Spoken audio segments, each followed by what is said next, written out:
final night. Heroes from across worlds stand and unite. No other foe or force can match their might. The once great people of this world now hide in fear. All chaos shaken by the power of sword and spear. The black line armies of the dark one now draw near. But in the distance, the sergeant and the bear appear. Great heroes of past the law, no power has seen before.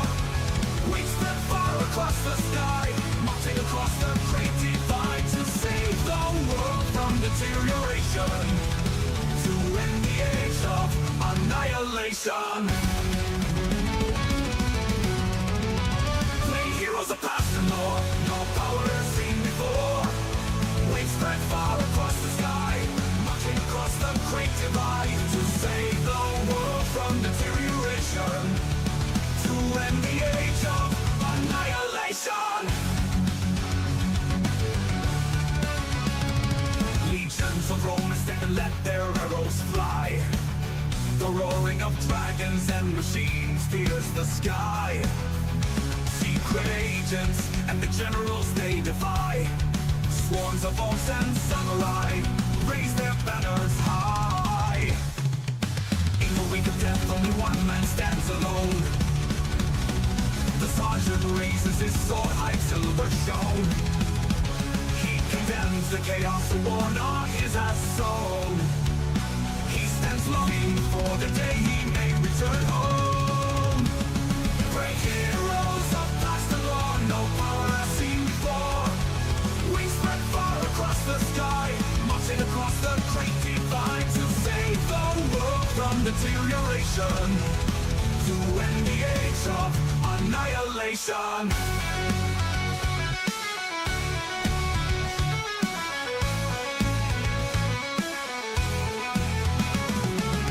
Until the war for the world springs is won, they will fight until there are none.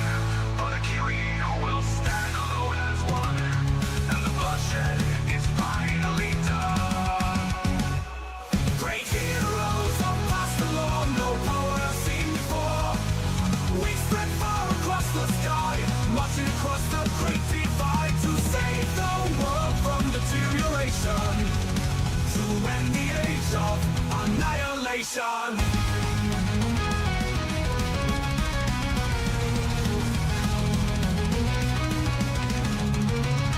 Great heroes are past the law, no power has seen before.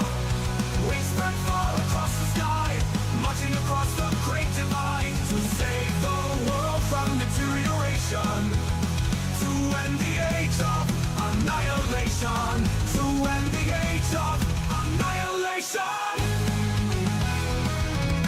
to end the age of annihilation, to end the age of annihilation, to end the age of annihilation.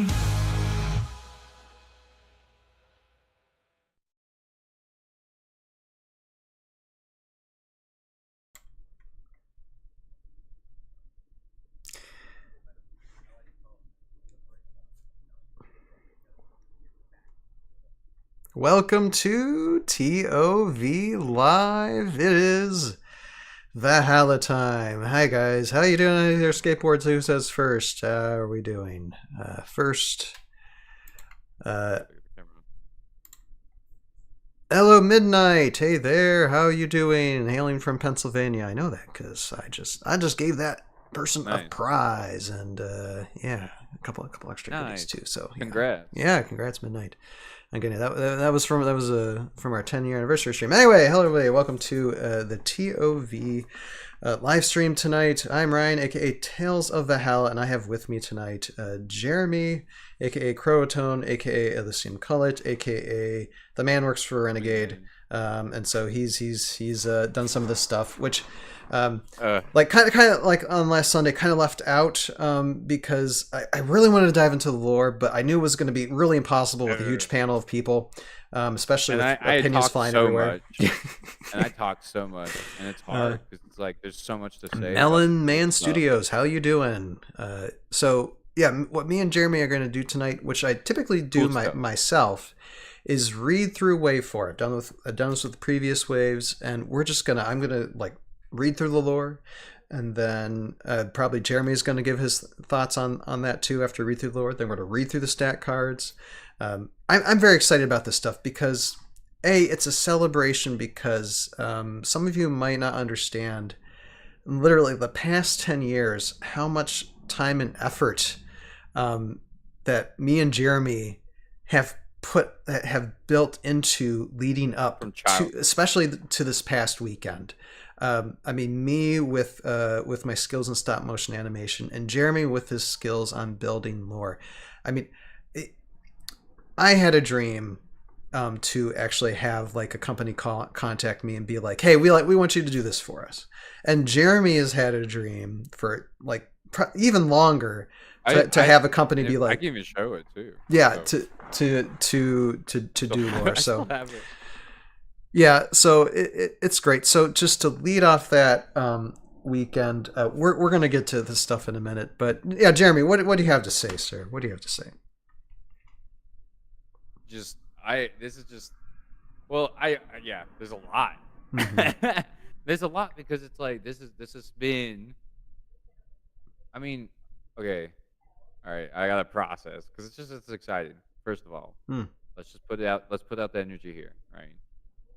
The first option, of course, with the lava tiles, everyone's like, oh, lava, but I want people to point out. I want to point out something that's really cool. Okay, right? When I started playing Heroscape, it was 2004. Okay, I was 12 years old. I'm dating myself on purpose. I was in my I 20s. want to vibe with you.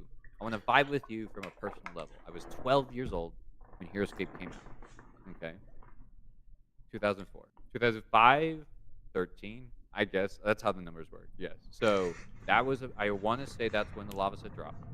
Okay.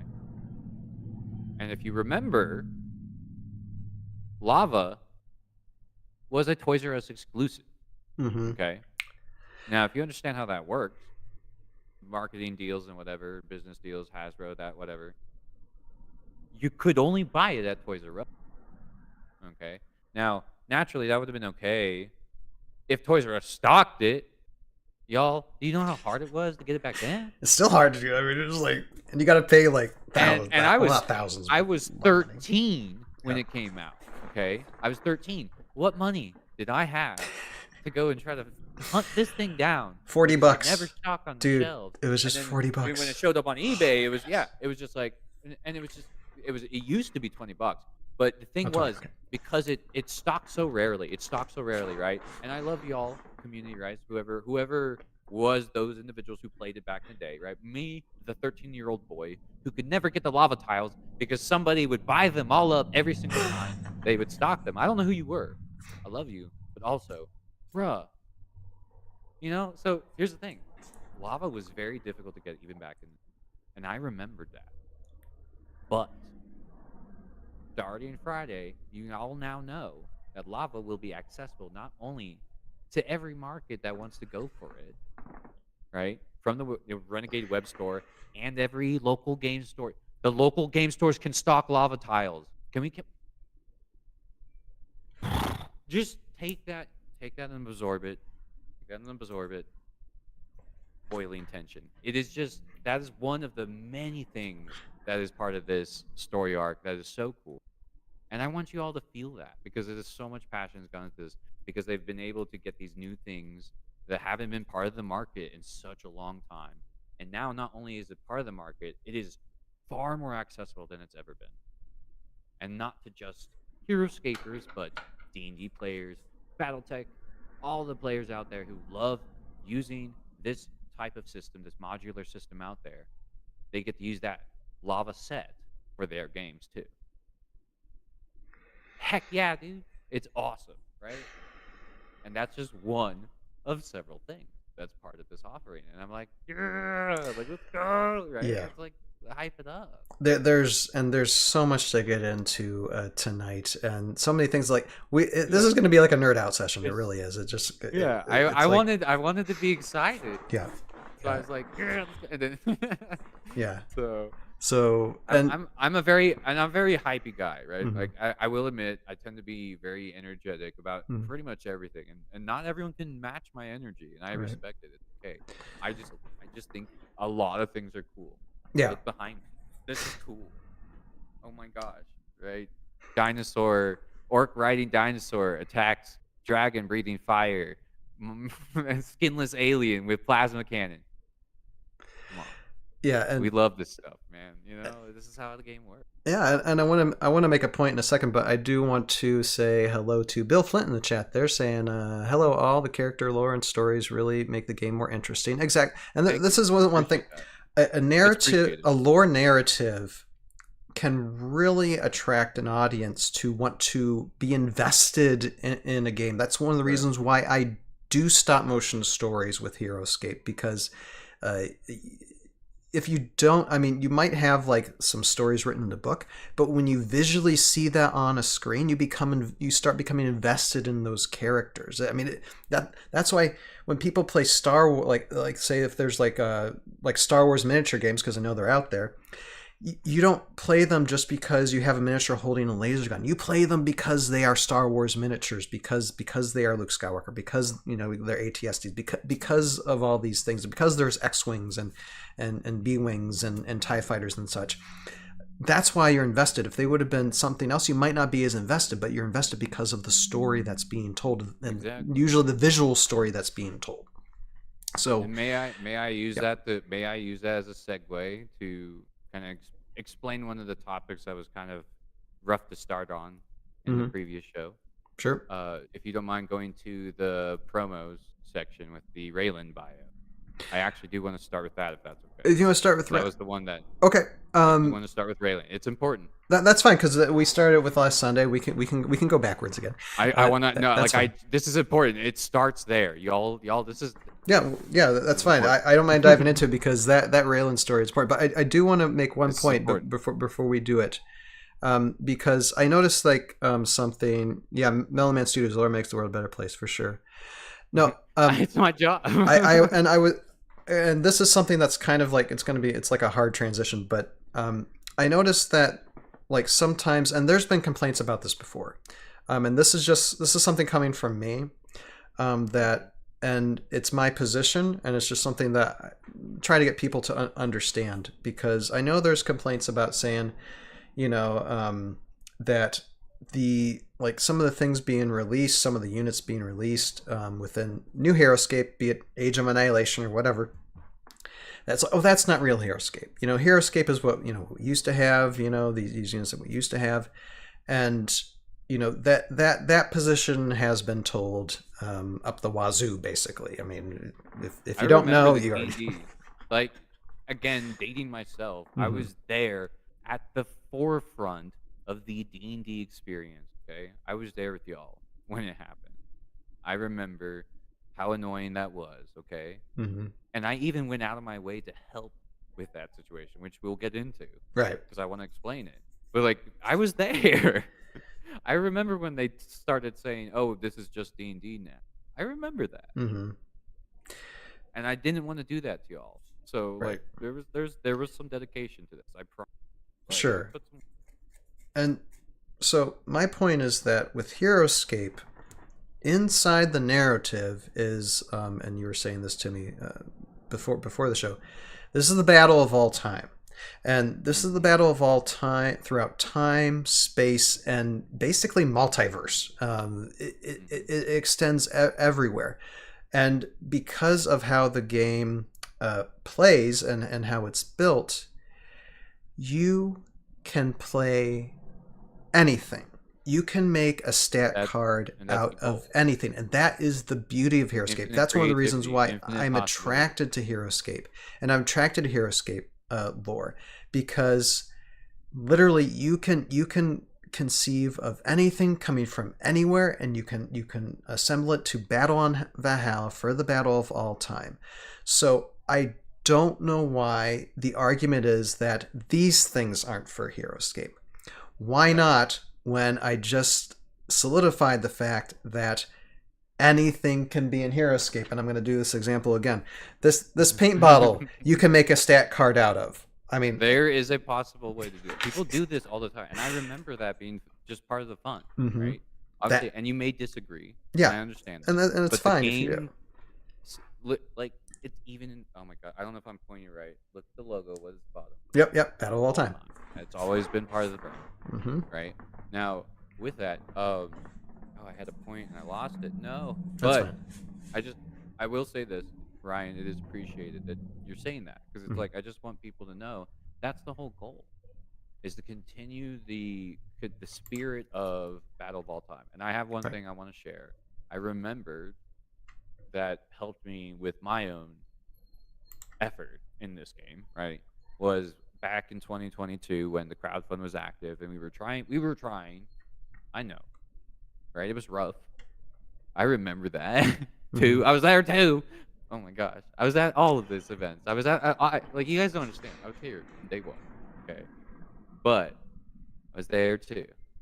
And I remember saying something like it was like, Heroscape is like my imagination machine, right? It's the place where I can just throw whatever I want into it and see how it works, right? And I said something to that I'm paraphrasing because it's Mhm. so far back, but Sure, like I said sure. something to that effect, and Craig agreed with me. Craig Van Ness himself agreed with me Right. when I said that. So to have the man himself be like, "Yeah, that's cool, imagination machine." I was like, "Bro," but and that is my guiding principle. That's how I design. Heroescape is meant to be this imagination machine. If you can experience it in your head, if you're like, "Oh, that's so cool," yeah, let's try it. Let's see what we can do. That's the point. Right. That's what this game was meant to be. Right. And It's like it's a bunch of dads who had really cool ideas, and they threw it all together, and oh it's man, awesome. it's still cool. It's still meant to be cool. That's the vibe, right? Yeah, I wish this was something I had And I when I was respect a it. kid. And I can say that because, like I said, this was released in what 2004. I was in my 20s then, so And that's no okay. And Heroescape childhood. imagine, and you know what? And we'll say this too, right? All these boxes say age is 14 plus. Right. Why do you think they keep the plus there? They know who plays this game. Us old nerds. Yes, this isn't. This game has never, ever locked doors to anything, and that Mhm. includes age. That Right. includes, it doesn't matter, and I think that's beautiful. I always tell people, right? Like one of the guys I was playing against. I mean, obviously he's been in fandom, many fandoms, way longer than I have ever experienced it. He played 3 games with me at the convention. He played 3 games. He played the most actually out of everyone.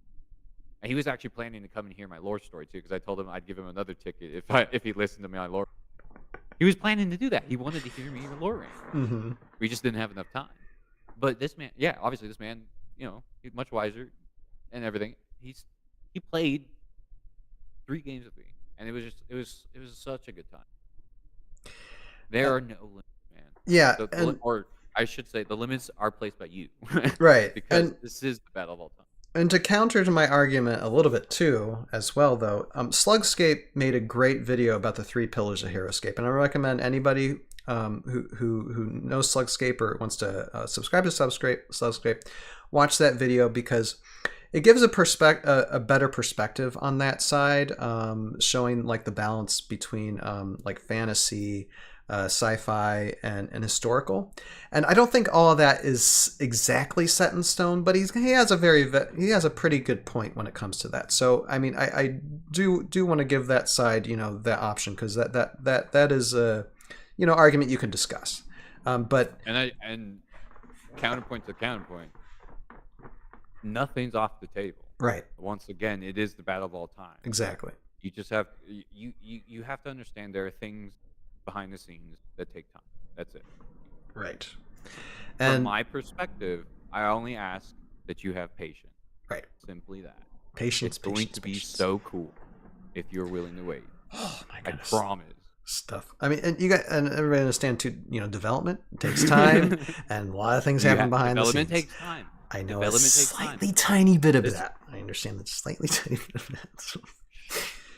But no, I wanted to say something for see here. Meloman Studios says lore makes the world a better place. Midnight saying in some multiverse that paint bottle is the mayor of a galactic civilization. There you go. There you go. Skateboard, the bottle Got the verse. imagination for it.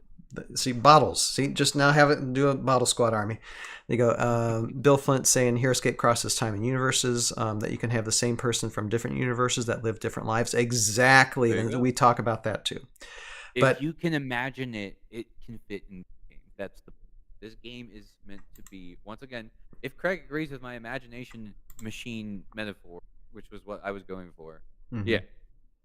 Put in if you can think it can fit in this game. That's right. That's how I designed.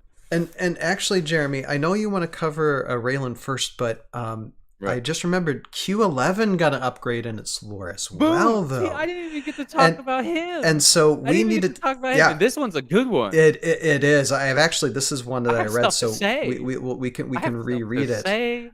But before we even get into that, do we want to talk for like a minute about the face change about the main Renegade site? Do we want to do that? Yeah. Okay. And I'm going by you are the host. Yes, sir. So yeah, let's see if we can get to this. There's a lot of new stuff. So it's you would go to the story tab. Just the story tab? Okay. So I hit story and then story of Heroscape. Okay. So this got revamped. I don't know if anybody knows this. This got revamped. Go to Story Heroscape on renegade.com. And I'll just scroll it. There's a lot of work that went into this too. Everybody can read from those out. But Jeremy, please explain what what you did exactly for this. What did I get to do with this? You notice the art? You see that little Thorman drawing? Yep. You all remember where that was, right? Mm-hmm. You remember where that was? Mm-hmm. If anyone in the chat, you can guess. I know. You remember? If you can guess. I'll give people like 20 seconds. Then I'll say. Yeah, because we have time. Yeah, we gotta move along. Well, limited time. Yeah, we do gotta move along. All right. That image is from the original Heroscape website back in 2004 that only existed up until 2007. So for only 3 years, this website was on the internet. Okay. My nerd brain, I don't know. Someone in chat said it. Rise of Echo Master set. Yeah, you got it. Midnight. Yep. So that image originally comes in the instruction guide, and then they put it on the website with the original Thorman's journal. Okay. I saved these images. My nerd brain. I don't know why. I can't tell you why I did it. I think I'm kind of a hoarder. I ain't gonna even lie. But collector. Collector. That's a better word. I like that. That has better connotation. No, but that's the thing. I just felt the compulsion to archive this material, and I did. I saved these images, and I held on to these images from the original website this entire time. I've had this hard drive with the website's original images the entire time. And so when Renegade picked me up to work on the lore, I offered them that hard drive. I said, hey, so I have access to some of the files that were on the original website, the first Heroscape website. I saved them. Will this be of use to you? And I gave it to them. And look what they did. They did that for us. Kimoshi here. Look at that. I remember that. They did that for us. Yeah. They did that for us. They didn't have to do that, but they did that for us. And I gave them those images. And I showed them. And shout out to William as well. William, who's also a member of the Lore Council. They did this design. They led the entire the outline. William created. Okay. This is impressive. So, and it goes through all the history because it goes through all the history. Bill Flint. This was all William. William composed this, by the way. I'll say this, and I am a man of credit, right? I absolutely believe credit belongs where it's due. William did this. Okay. I reviewed it. And gave the images, but I reviewed it for consistency, made sure that the lore was right. But William had all this composed. Right. And Bill Flint saying something interesting in the chat because it says Heroscape hasn't been out more than a year or two. Au contraire, this new not revision, but this new these The new Renegade, sets, yeah. this new Renegade Heroscape stuff hasn't been out for more a year or two. But That's why you Heroscape gotta give it itself time. You gotta- started in 2004 and ended in 2010, right? Right. Yeah, Yeah. So yeah. so there is a lot of old Heroscape master sets and expansions that Oh many people no, might not even know Bill about, Bill meant and Bill story and meant lore. just the new stuff. Okay, Bill new meant stuff. just Okay, new He was stuff. just Okay. talking about the Renegade stuff. I got you. Okay. Well, Yeah, yeah. but, And then, but I my, can my answer the explanation question. still stands for anybody who doesn't know. But I got you, Bill. I can answer It's the question. it's yeah. It's still got the thing. But Bill Flint's asking the. Okay, go ahead. Do Yeah. that, Jeremy. Go ahead. So do I have the Heroscape Codex series? I never got in a physical copy, but I know about it and I used to read it all. Love that stuff. That was good stuff. The Heroscape Codex series, I understand it. It was very hard work. I used to work on the publication myself. That stuff is hard work, and the fact they were able to keep it going that long is very impressive. So yeah, I used to read all of that. I was there. I was there, and all the stuff. I promise. And I was a little kid. I like I mean, mind this. you, like teenager, but still, I read all of it. And But yeah, all these little snippets. Williams' work. It's basically the background history since 2004, just all in There one you go. timeline for people to All, look all at. codified for you It's to be great, able to yeah. refresh your information. Mhm. We did this for you because we wanted to make sure that you understood that we are connected to the original. And you even got the worlds you- beyond Valhalla too. That is yeah. that was just this, like this was like, that. We talked about this. We talked about this months ago. And we planned this all out for you. I promise. We have so many cool things on the way. yeah, it's Promise. it's great. gonna be So yeah, So this is one of the things that we decided to release as part of the Lore Council. This is a Lore Council decision. We worked on this together, right? So this, remember, just a Oh, shout out, right? This- Bill Flint is actually saying something that might be useful to you, Jeremy. Oh, how can I get them? I'm on Discord. You can look me up, Majora's Incarnation, on Discord. Mm-hmm. That's my old forum Bill Flint, name. I made it he's for on Tales of Valhalla consistency. Discord too. So Yeah. So you should be able to find me. I'm in the Midnight Valhalla is Discord. very interactable. Midnight, yes. They I know they're trying to work as hard as Yeah, they that can was on this. Yeah. This is all discussion. This is all internal discussion based stuff. If you're noticing this, it's with intention. We're doing this Right. for you. We're doing this for the community because we know how passionate you are about this brand. We are too. Trust me, we love this stuff. And I'm You looking look. at all this for me, for you, because I want to dive into this stuff. So before we get to Raylan, how about we just look at Major Q11? We'll do a Major we can do it. Q11 It actually- part 2. It actually connects. It actually connects to what I want to say. For sure. That's the best part. Both of them are connected. So this is great. And you don't mind me reading this, and then I'll give you a chance to talk. Yeah, absolutely. Go ahead. All right. And But you got to do. I might now, I only misname have some one things. request. Yeah. You got to do the robot voice. Oh my goodness. Okay. Well, my voice sounds a little hoarse No, anyway, if so you it sounds don't like have to. no. You It don't sounds have like a to, robot, but- so it's like I can get into character a lot better. So Yeah, you have to do the robot voice then. like That's the so only in the requirement. parentheses. Yeah, everything in the parentheses is it's supposed to be for context. That's internal data. That's like the registration of the Soulborg core registering. So like, Here, and I'm that's gonna the best way to describe it. It's like- and I'm gonna zoom in a little bit more so people actually can more likely see it on the screen.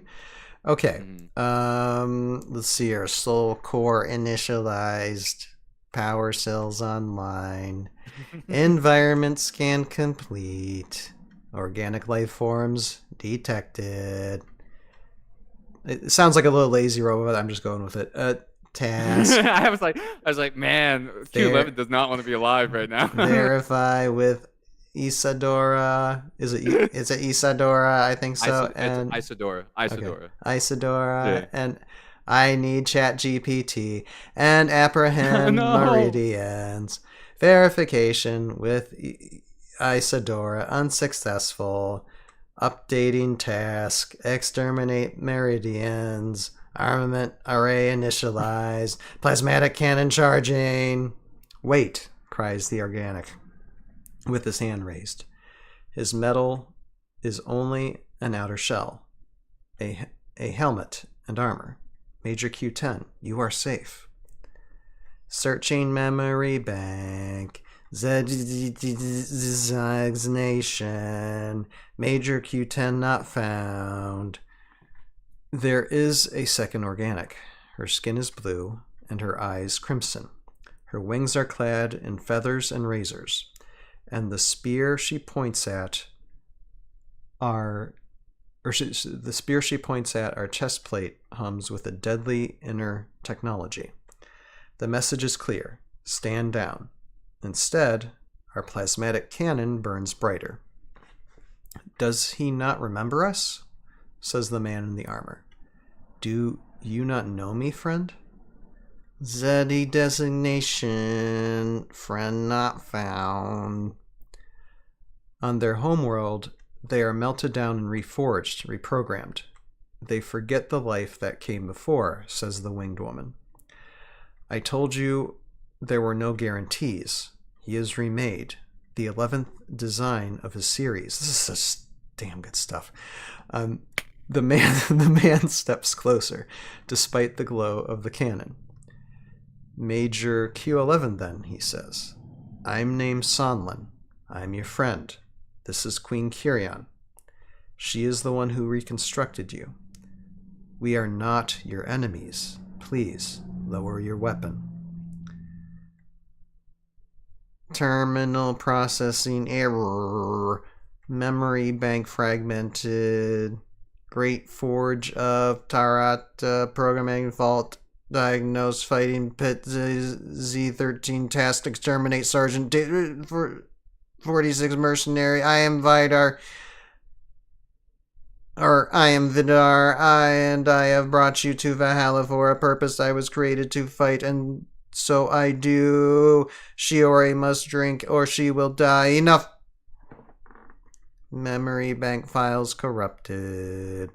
Purging memory bank. Friend. Zeddy designation Sonlen. Queen Kyrian lowers her spear. I have given you an arsenal. Cannons, rockets, a hammer designed by Vidar himself. Use them to protect your friends, says Sonlen. Only harm your enemies. We speak. Identify our enemy. He is a Valkyrie named Utgar, says Sonlin. He is the greatest cause of our suffering. Understood, we say, and seize the hammer of war. Updating task. Exterminate Utgar. Bro, like, I talk about how amazing this work is. Yeah. First of all. I think I just qualified myself as being the character for this now. I think I just did my own.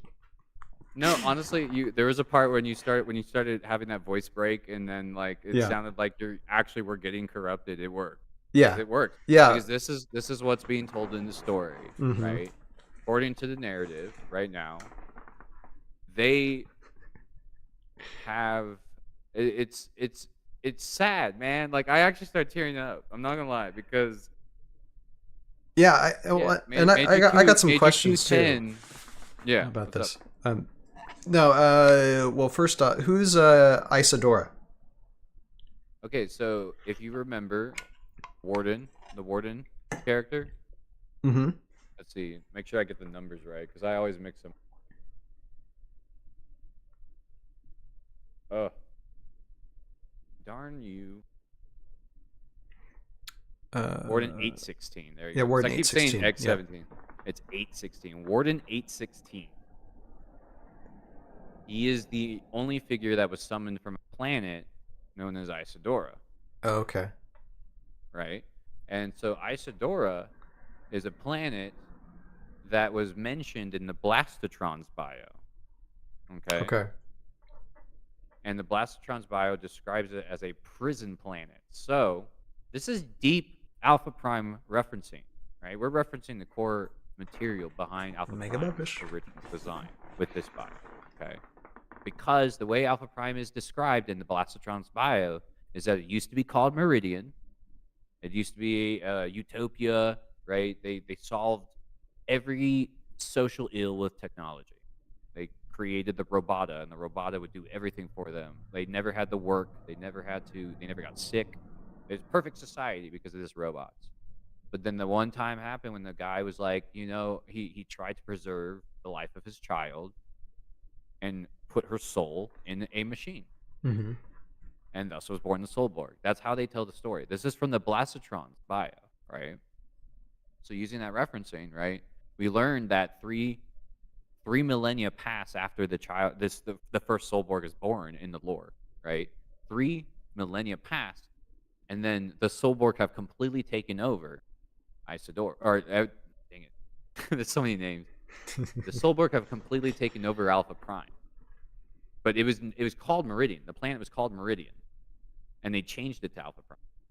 The name becomes Alpha Prime after 3 millennia of war, right? And all the Meridian that were on the original planet, the creators of the Soulborg, are shipped off to this prison planet called Isidore. It's a planet. It's not a moon. It's a planet. Prison planet Isidora. That's how they described it in the OG lore. And it's so important to know the difference between planet and moon. Trust me, I'm telling you, it's a planet.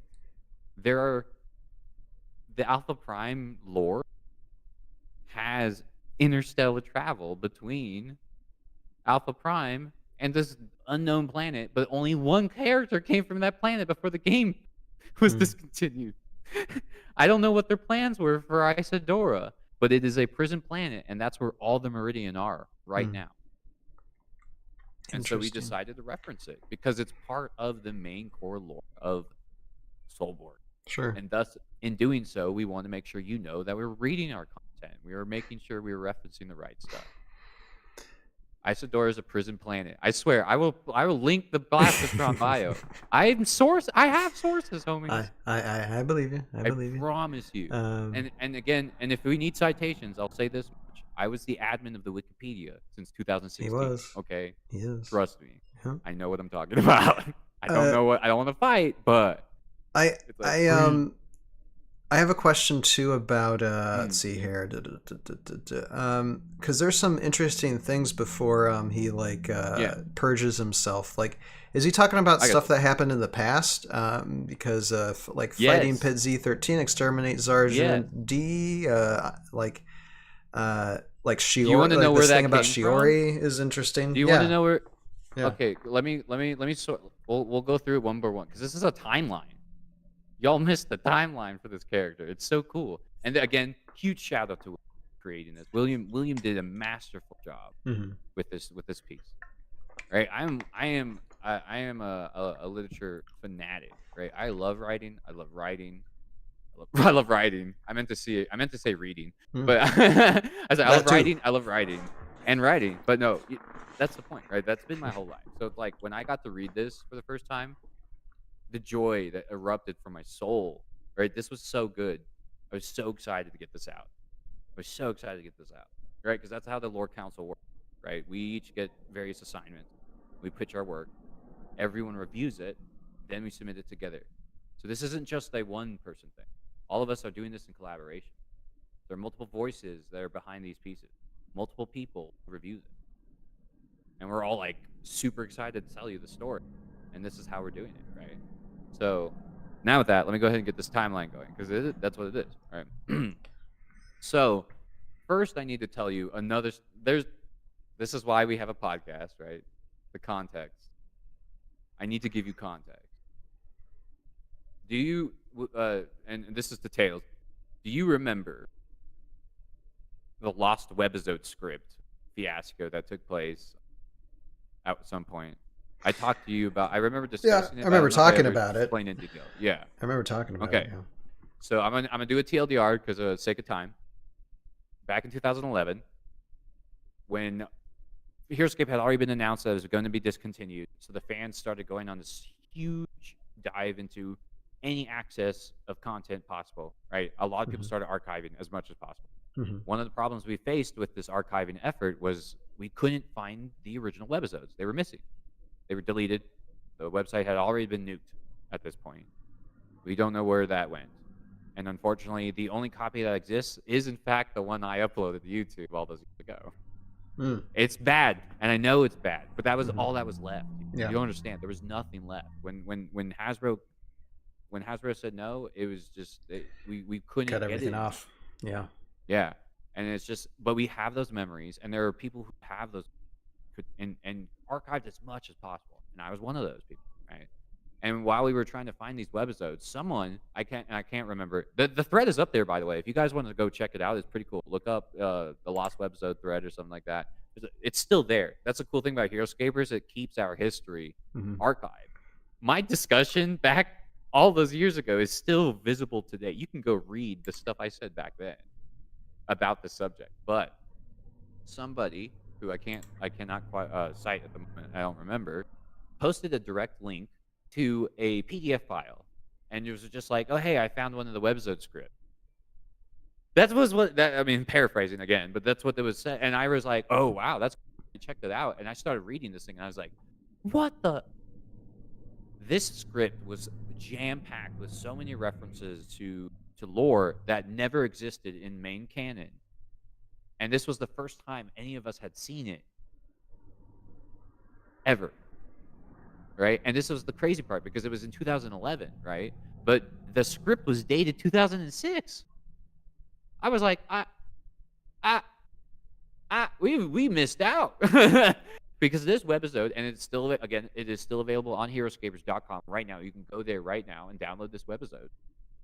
The script, not the webisode itself, just the script. Sadly, we could not get the webisode. But the webisode script is downloadable right now. Q9, battle of all time. Battle of all time. If you can imagine it, that's all I'm saying. Battle of all time. Also, that's really expensive points.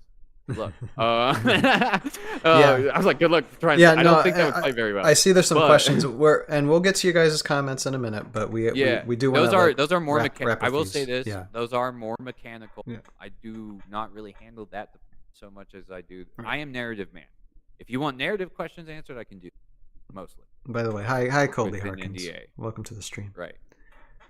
But if it is related to the mechanics and stuff like that, I do mention if you bring those up to the game designers, they're much more qualified to talk about that than me.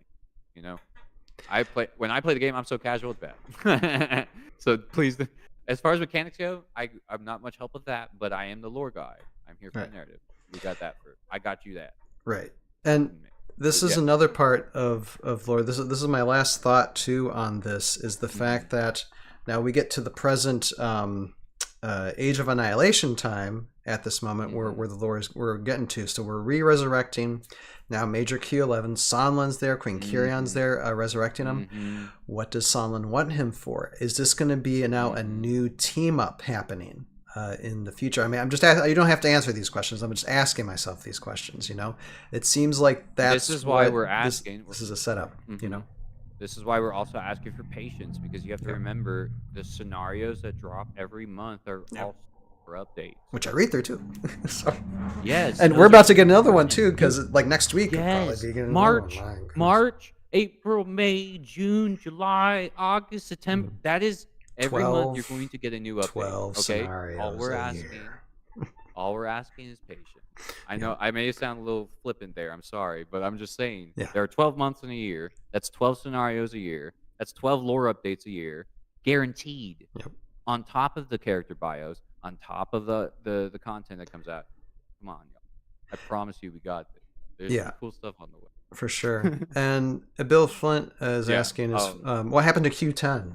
Well, I mean, you get to get destroyed, but how did it get destroyed? Here's the thing: if it's not published, right? If you're not reading it, if you don't see it, it's on the way. We'll see. Please look forward to it. There are stories. This is a living story that will continuously get updated. This is fun, guys. This is fun. Every month, you will get a new update, guaranteed. You just have to be patient, and if you don't see answers to your questions, those answers will arrive shortly or soon. Around the corner. Being things developed. I can't say because yes, there are NDAs, but I promise you, it's all cool. Yeah, it is all the battle of all time. And I mean, and we already went through the card. I went through the card last time because it's the only thing I could read through, and it's a good card. This thing is going to be an interesting unit on the competitive battlefield. So that in itself is going to be fun. Yeah. Let me finish up the story about the script. Okay. Because it's still part of that timeline. Like, for sure. Yeah. It's contextual. It's so contextual, right? Yeah. All right. So, Lost Webisode script. I downloaded it. I read it. Crazy lore. Never read it before. Never existed in context in the past. We never had any of this information ever presented, ever. It was so cool. I got attached to it. I was like, I really want this. So you know what I did? You know what I did? I went and took that script and I printed that document by hand. I remember doing that as a kid at my little office job. I used to work at I used to work at a law office back in the day when I was in high school. I used the law office printer because I mean they print so much paper. It was cool anyway. They didn't mind, and I printed that script so I could have it, and I still have that copy with me today. Okay, so with that information, that word "Great Forger Tirata" comes from that script. Okay. Cool. That is the only place it was ever referenced. Okay. and it just from there, like that's huge. That exists, and I obviously I'm going to end up bringing it up a bunch of times because this is huge. This is a huge deal. But for the sake of time, the shorthand version of that is that we went and contacted the original script writer of that Lost Webisode script. Me and William did this. We went and contacted him. His name is David McDermott. Shout out to David McDermott for giving me his time and his ear, right? He spoke to us about that script and we had a good chat. I mean, he was cool. You guys are going to love this. He's super cool. And I really encourage you to look him up. David McDermott wrote the script for the Heroscape webisode that we all love and hold to our hearts. And we spoke to him about the Lost script, the Lost webisode script, right? We asked him, we're like, so what is the source of these references, right? The Great Forger Tirata, all these things that you brought up. Where is this lore, or is this like stuff you said? And how did this work out? We want to know, where is this in the canon? And he told us directly that Craig Van Ness himself reviewed these documents. Therefore, because we got that green light, we therefore decided to canonize the information in that Lost webisode. Nice. In this bio. So now the Great Forger Tirata is canon because of me and William speaking with David about the Lost script. We wanted to make this as authentic as possible. I'm telling you again, we put some effort into these bios. I promise you, we love this game, and we're going to keep doing that kind of stuff. Because that's cool. You guys get to tell that to all your friends now. You get some fun trivia now. Mm-hmm. Oh my gosh, David McDermott created the Great Forge, and we canonized it. Because, we were like, man, what a cool dude. Let's go ahead and make this canon for the game. It's good to know what's happening behind the scenes. I can't wait for this promo to come out, soon with the bugs and the everything's got furry great woodland vibes creatures. to it, I promise. Yeah. So we have and just to go through that, right? Fighting Pit Z13, that was in the script. Mm-hmm. Sergeant D46 was a character that was mentioned in the script as Major Q10's mentor. Okay. Who taught him all his battle logs, his battle combat. So there's an entire world building perspective on Alpha Prime in this Lost webisode that we reference. Right, so you got to go get it.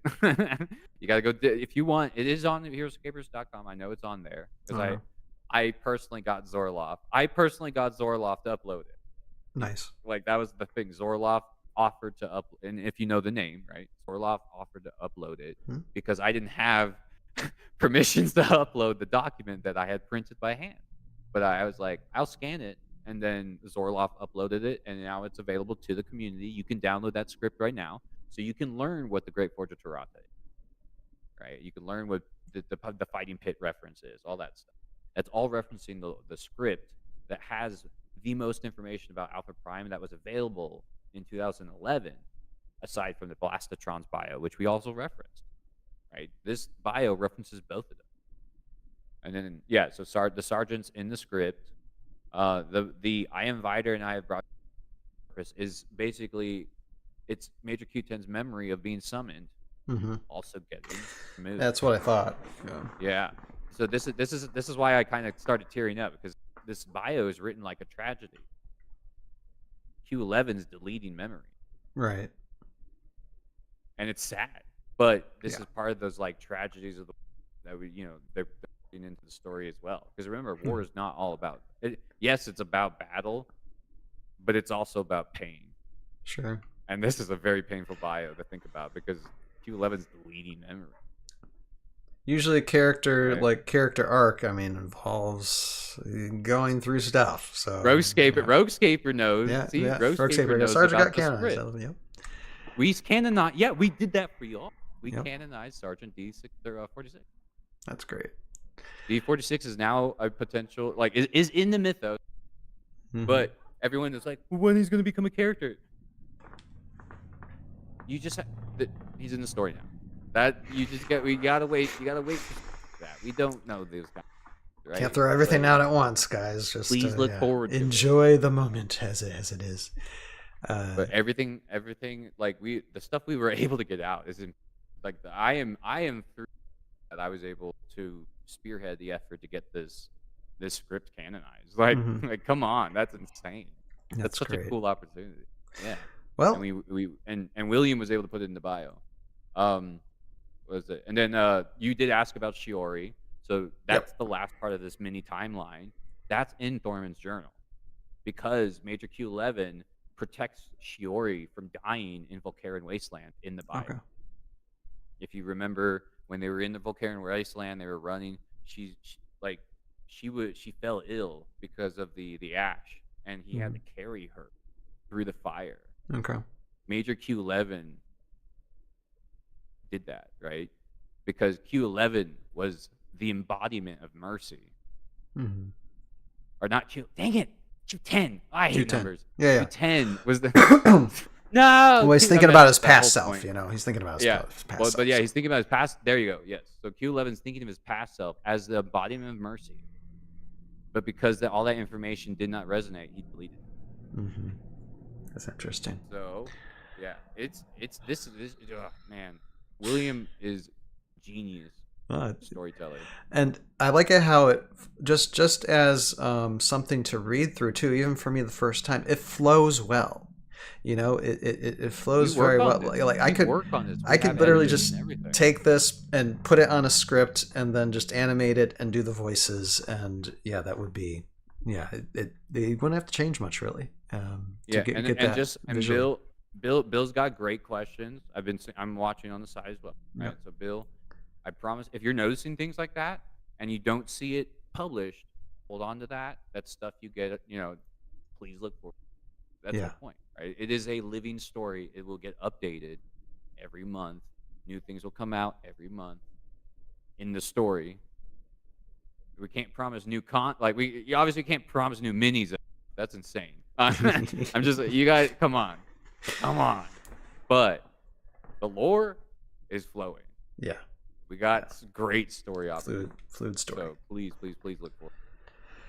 All right. Well, if there's nothing else to say, I guess I can. But I can end. Yeah. If you have any other questions for me about this bio, I can answer what I can. That's basically what I had for it.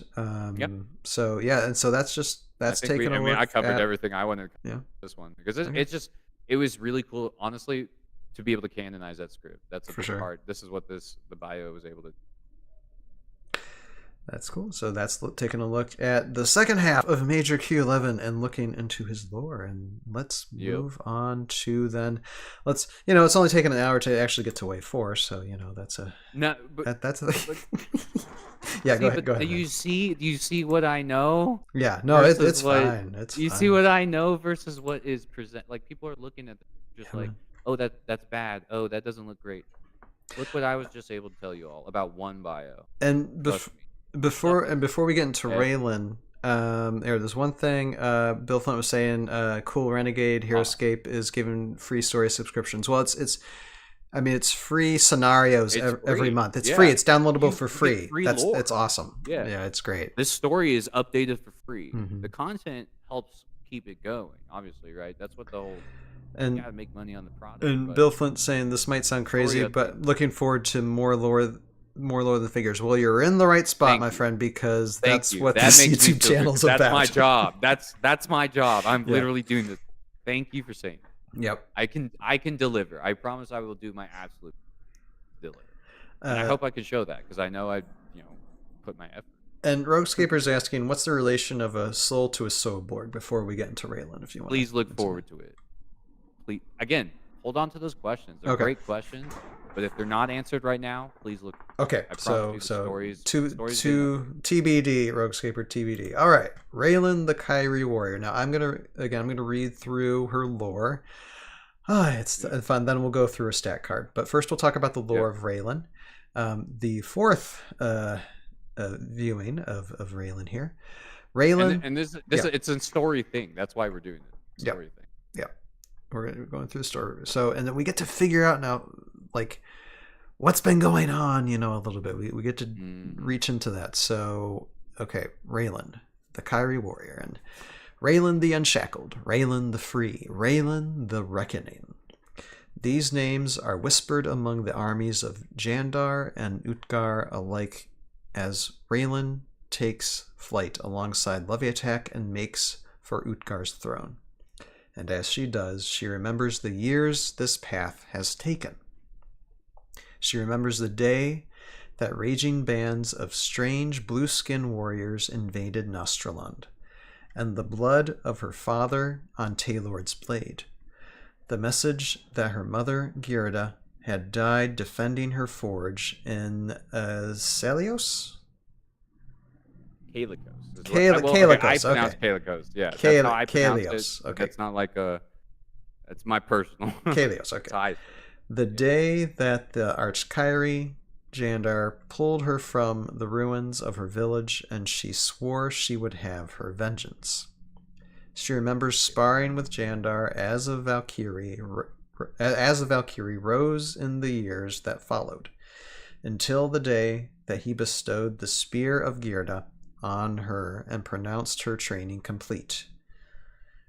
Your training is complete. Okay. Meeting Drake, Sonlin, Major Q10, and Shiori in the war. I like that reference of the original band. Thank you. And this is things we're doing. Yep. We're doing this on purpose. And learning that those from the worlds beyond Valhalla had the capacity for great courage as much as for ruin and destruction, saving each other's lives from Utgar's tyrannical schemes, one mission after another. And she remembers the day that Kimoshi, there's our reference, people, tried a second time to bestow a cursed amulet upon her. She found her will now resistant to the Mara Witch's charms. But she chose to give no sign to Utgar's forces that the shackling of her mind had become unsuccessful. The disguise offered an opportunity to work her way through Utgar's ranks until there could be no doubt of her loyalty, until she could get close to him, even if it meant leaving behind her closest friends. She did not expect to find Leviatak, daughter of Taylord, during those dark days in Utgar's camps.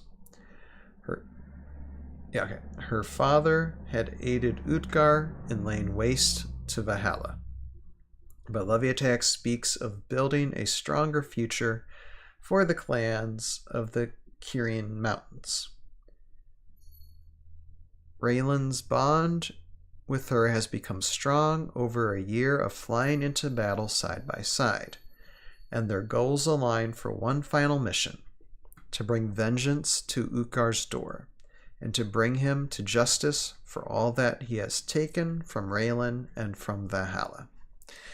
There it is. Whew. Okay. Yes, dude, it's so good. And I know everyone's like, oh, you turned her good so early. No, first of all, I do want to point out something, right? You're getting this information pretty early. Uh-huh. First of all. Yeah, so it's not technically not happened yet, right? That's because the character's not out yet. Yeah. Right? Like you have to think about it. Like obviously, there's the whole chronological effect. There's all that kind of stuff, right? All of the stuff are snapshots and previews of things that are happening, things that are on the way, all that kind of stuff, right?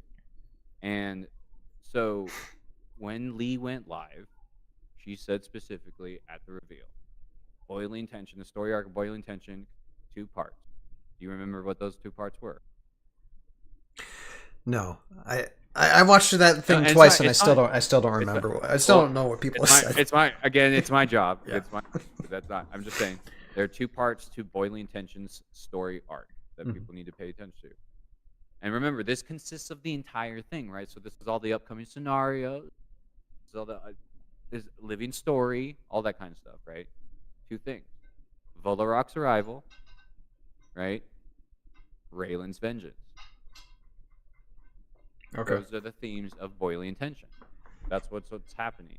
And this is an incredible opportunity, once again, to reveal that all of this backstory information for Raylan also came from the Lost Webisode script. There you go. Because we didn't get this in the main canon.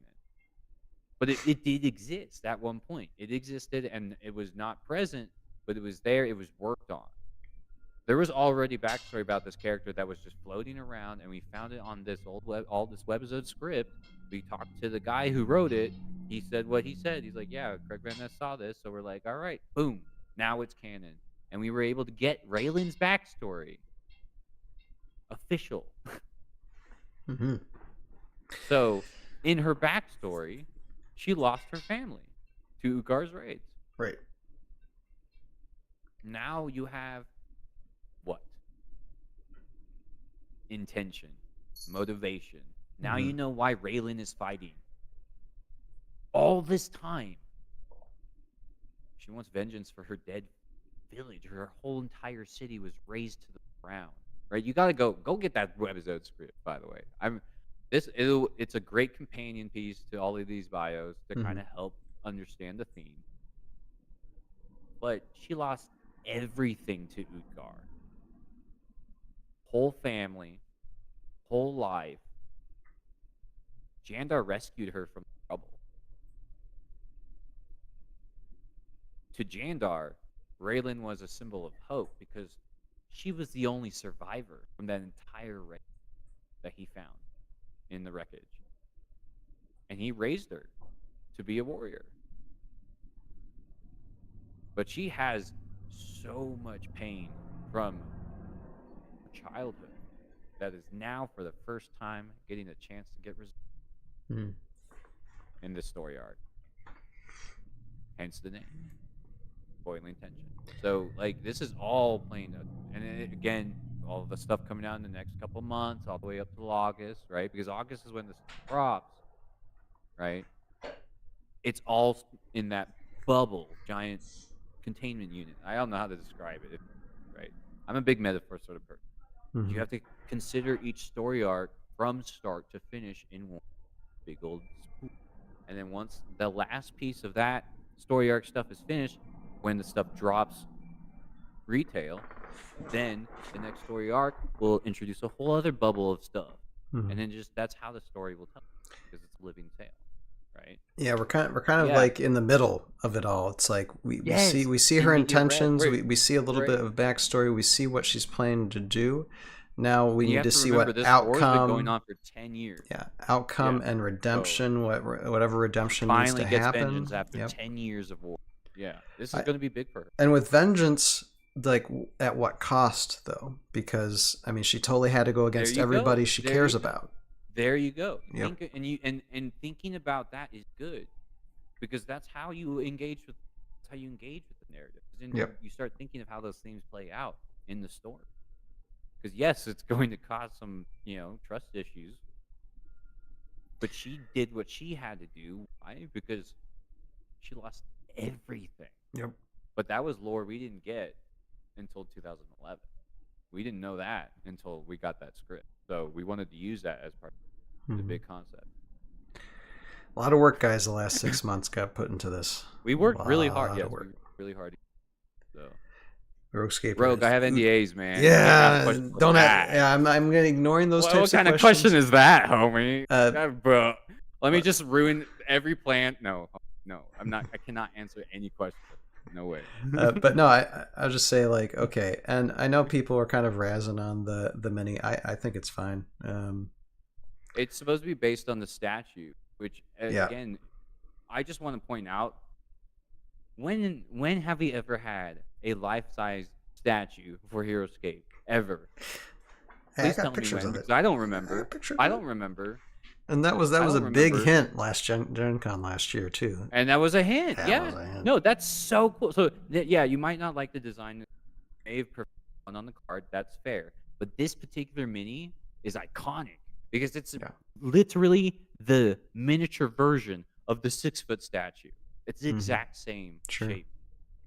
You get to again, fun trivia. You get to tell all your gamer home. This used to be 6 feet tall at one, and they We shrinked it. minimized That's it. so cool. Yeah, come on. It's. I get it. We have passion for this game. We love this game. We want Mhm. to see certain things happen with this game. But there are also certain decisions that have really, really beautiful credit to why they were made. Beautiful credit as to why they were made. I think the spear Long, is long awesome too. hours of effort The intricate into design of that. the So, spear is yeah. really nice, because before, like, the spear, I think it's the same spear like in the previous versions, like That's Rise the of the Valkyrie context too. and Sword of the Morrow. That's the context too. A lot You better notice design. we named her Spear, like the name Spear, right? It's named after her mom. Yeah. Yeah. That's all part of that story. She's ready to finally claim her vengeance after 10 years of war. Mm-hmm. Dude, we had to give her a chance. For sure. This is, even if you got to early ally intentions yourself when it with happened. probably your greatest enemy. There you go. See, and the thing is, and people might disagree how that arc plays out, but if I may, this is just my personal take from it from a narrative standpoint. I encourage you, if you have the time. Obviously, this is breaking the bubble. I'm breaking the fourth wall mainly, right? And if you're familiar with the Destiny 2 series at all, I highly encourage you to look up Eris Morn. She's a great parallel. Eris Morn did a lot of very bad things for good people, because she was like, I will be the knife in the dark. That's what she calls herself. And it's a really cool character trope that I was like, got really invested into. And so when they were proposing all this, I was like, yo, Eris Morn, but Raylan, let's go. That's what I was thinking. That was my personal take. So if you know that reference, then it works really. Trust me. Like, I was like, oh man, this is basically Eris Morn, and and she is such a cool character. So I'm ready to see how this vengeance arc play out. I want to see it play out. It's gonna be super. Yeah. And I'm gonna just read through the card too. And this is the card that I've already. I know this is his first look, but I've looked through some of this stuff. But let's just go in depth. Okay, Yeah, Jandar. So Jandar is back to being the Valkyrie general. She's under Raylan the Valkyrie. She was never evil. That's the thing. Yeah, that's the thing. Kiri, unique hero, warrior, vengeful, medium 5. Life of 6, move of 6, range of 1, attack of 3, defense of 3, 105 points. Unyielding, other players cannot gain control of, move, or take turns That with power, and I just want to take a time to kind of observe that particular power. I know competitively may not even. You're like, what the heck? Why would you even waste the card space for something that trivial? It's not part of the story. Well, yeah, but and it's with not. that too. No other. I mean, And you not can many. use her. Is there any to other character resist that any can mind do check. that? Yeah. Is there any character that can do that? Exactly. I don't think so. So not. It does help in a mechanic way, but for those that complain it's not mechanically viable, it has a story with it. Why not? Because she is now unyielding. You will never be able to take her again. Yeah. Good luck.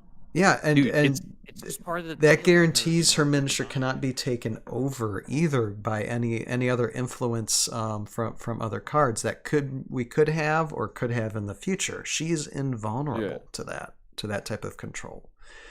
So that Raylan went to the darkest dark to get to the highest goal, which is winning. This is what it is. And you have she's committed. You have Whirlwind Assault. Raylan may attack any number of times during her turn, which is great for like an offensive move like that. She cannot attack any figure more than once per turn. And then Vengeful Swoop 8. And let me just read through this real quick. Once per turn, another figure you control within 4 clear sight spaces of Raylan defends against a normal attack from an enemy figure. If they receive 1 or more wounds, you may place Raylan on an unoccupied space adjacent to the attacking figure and roll the 20-sided die. If you roll an 8 or higher, that figure receives 1 wound. Auto, basically. I mean, depending, but greater than 50% chance of getting it too. I want to provide a very cool aesthetic that when I read that power, because again, I got to review this kind of. When I read that power, do you know what I thought about? If y'all bear me another opportunity. Mm-hmm. Did any of you play God of War? You ever remember fighting the Valkyries in God of War? No. You know how hard they hit you? right? They do this thing where they jump into the sky, right? And they're untargetable for a little bit, and they just drop down hard onto the Kratos. I And remember you if you're playing that within that, like that, yeah. And I think you watched me a little fight bit. it. Yep. You Yep. saw how hard that Yeah. was. For that had me sweating. That was fun though. I was like, that's what I visually saw Raylan doing in this. Like when I read that power, that's what I see. She's just boom. I'm like, oh, Offensively, man. it's a It's solid so cool unit. visually, yeah. It's well, I mean, for offense, And it tells you know, that story, yeah. yeah. It's as an offensive unit. I think it's really, really solid. And a matter of fact, and I'm still going to maintain that I still think it's undervalued. I think 105 points is very minimal. I think it's going to go up. When it comes to Delta pricing. And it's going to be interesting what army she can match with. Right. And that's things that build over time as well, you know, especially if it doesn't, you know, everyone's like, oh, it doesn't work out now. Well, if I may offer an example, Nirak came out before Snow. Like, don't, like, the game has always had some preview to future stuff that is on the way. Right. So if you're army building right now and you notice discrepancies, what do you think that means? It means there's other stuff to come. It's that's how the game is kind of always incomplete been. There's stuff, always yeah. doors for future stuff. There's always doors. It's always been like always, man. Like I said, Always been the battle. I of the really Alliance. have Always has future references. no huge issue with it. I think, I mean, this can be argued, but I think it's compared to the Raylan we got. I think this one might be better offensively. I'm just saying it definitely helps squads too. Like if you're having Raylan with squads, I mean it's offense rather than defense. But this still is one that it's probably going to be a fun squad helper. You know, depending. It also depends on synergies too. Because I know, but that's one thing with Vengeful Swoop. An order marker doesn't have to be on her, and she could It's she any could use person that gets attacked within her range. Yeah. and then Within that range. so it's an auto move, getting in that space. And then if you're on your next, think twice about coming after the people you have nearby. That's a cool idea. And if my head, and if you're on if you get to your next turn, like if you're rearrange order markers, or if she moves, and then you can rearrange order markers on the next turn for her to attack and do whirlwind assault, and boom, there you go. Yeah, an absolute menace to range pods. Yeah, it probably would be. Let's be honest, man. That 10th Reg domination needs to break just a smidge. Yeah. I think this is one that will definitely. I mean, we'll definitely have to play it, and see where it works. Got to break best, that 10th Reg just a little. I think it's going to work pretty darn nice, and no one can sneak in a Negok Saw and try and mind check over either. So there you go. Yep. There you go. So yeah, it's I'd say overall, Raylan the Kyrie Warrior, the fourth version. And again, I'm gonna point it out. She doesn't. So like y'all aren't even gonna see her literally physically in hand until later in the year. When Worlds is. So again, these are all snapshots. These are previews of what's on the way. So if it doesn't make sense now, it's supposed to make sense when those events happen. Look at the timeline. It's all connected on one big. A bubble, man, like start to finish. It's all gonna be a big old thing. Absolutely. So, but we just ask you for a little patience. But yeah, a little patience. I'm very passionate about this thing. I'm sorry, I don't mean to derail. And I just tell you, I mean, overall, Raylan Kyrie Warrior fourth version is looking good. All right, and we appreciate. Yeah. Now we And just so you know, Jeremy, sometimes I do like a close because I edit these out and they're going to be their own individual segments. Yeah, you're good. Yeah. No, that I understand. Apart from the stream, so. The segue bit. Yeah, exactly. Segue or ending things. Let me see. Okay. We're going to go back to here. We got another promo thing. Let me catch up with the chat for a second though here. Because we got people's saying things. I did want to go back to this. Colby Harkins said something that was fun. Deathwalker 10,000. It's over 10,000. I love that reference, Colby. Let me go back down here. Okay, Bill Flint saying that Vengeful Swoop is also like a defensive power. Yeah. where certain No, characters you are the can slight to be. absolutely use it like that. Yeah, you gotta make your opponent Like, think. I don't want you to hit that person, put Raylan nearby, so you think you're gonna hit that person. As soon as you do, boom. Yep. Like, Just- it's an awesome idea. and It's an awesome idea to play out. And the D20 roll, really all the D20 rolls providing, again, it's a greater than 50% chance. All the D20 rolls providing, it's like, am I going to put a wound on that and basically almost auto kill a miniature that I land right next to? She's still going. It doesn't matter what the D20 roll is. She's going to land next to your opponent's attacking miniatures no matter what, which is like really, really cool. So yeah. Let's see here. Let me get Bill Flint spoiler. We would need someone that can cancel all of Raylan's power before she could be then controlled from the Moorsbane might be trouble, because then Moorsbane can take away her unyielding, and then she can. But are you willing to draft Moorsbane and Dox in the same army? I don't know how that would work out. Good luck. I would look forward if an elf army ever comes out. I would love to see. That would be interesting. Roguescaper says battle of all time. But I don't know how that works. Roguescaper says, can't wait till Raylan transcends and becomes her own general. Yeah, we'll see. This is the thing. But this comes to a character arc. It never ends. I mean, if she gets her revenge, if she gets her revenge, what will that make her become? What type of person will that become? And then when you say, okay, my revenge is getting, my purpose in life is now validated, what then? What happens then? Is she going to go back, or is she going to, if Utgar is struck down, does she end up taking his place? And what would that mean? There's different variations in the story. And I'm just spitballing here. I don't know what's going to happen in the storyline. The thing that I did know that was going to happen, and I can say because I'm not breaking NDA because we have it, I knew kind of what the story was going to be actually months ago. But as far as what happens after this, I have no clue. And even if I did, I wasn't going to be able to say. Look forward to it. I don't. Yeah, exactly. I just want people to know it's going to be awesome. Yeah. Because Heroscape is awesome. Therefore, what is going to be coming out will be awesome. That's literally the brand. So it's going to be awesome. Complete nerd out. And Bill Flint saying the vengeful soup is also like a defensive. Oh, wait, did I already say that? We did go over that. Moving on. That's my cue to move on. Decker the Burrow Breaker. And I know like Roguescaper's already done a meme on this one. Let me read the lore for Decker first. Okay, before the grand clockwork towers of Noxdorma can climb from its rolling plains, the land's finest minds must plan their rise. Locations must be chosen, building materials gathered and measured, crews hired or drafted, and the land itself prepared to host a new wonder. Sometimes preparing the land involves removing its inhabitants. After all, pesky homes and irritating wildlife stand in the way of progress. Decker specializes in this sort of work. Among the people of Noxdorma, his notorious skill at calculated demolition earned him the nickname Burrow Breaker.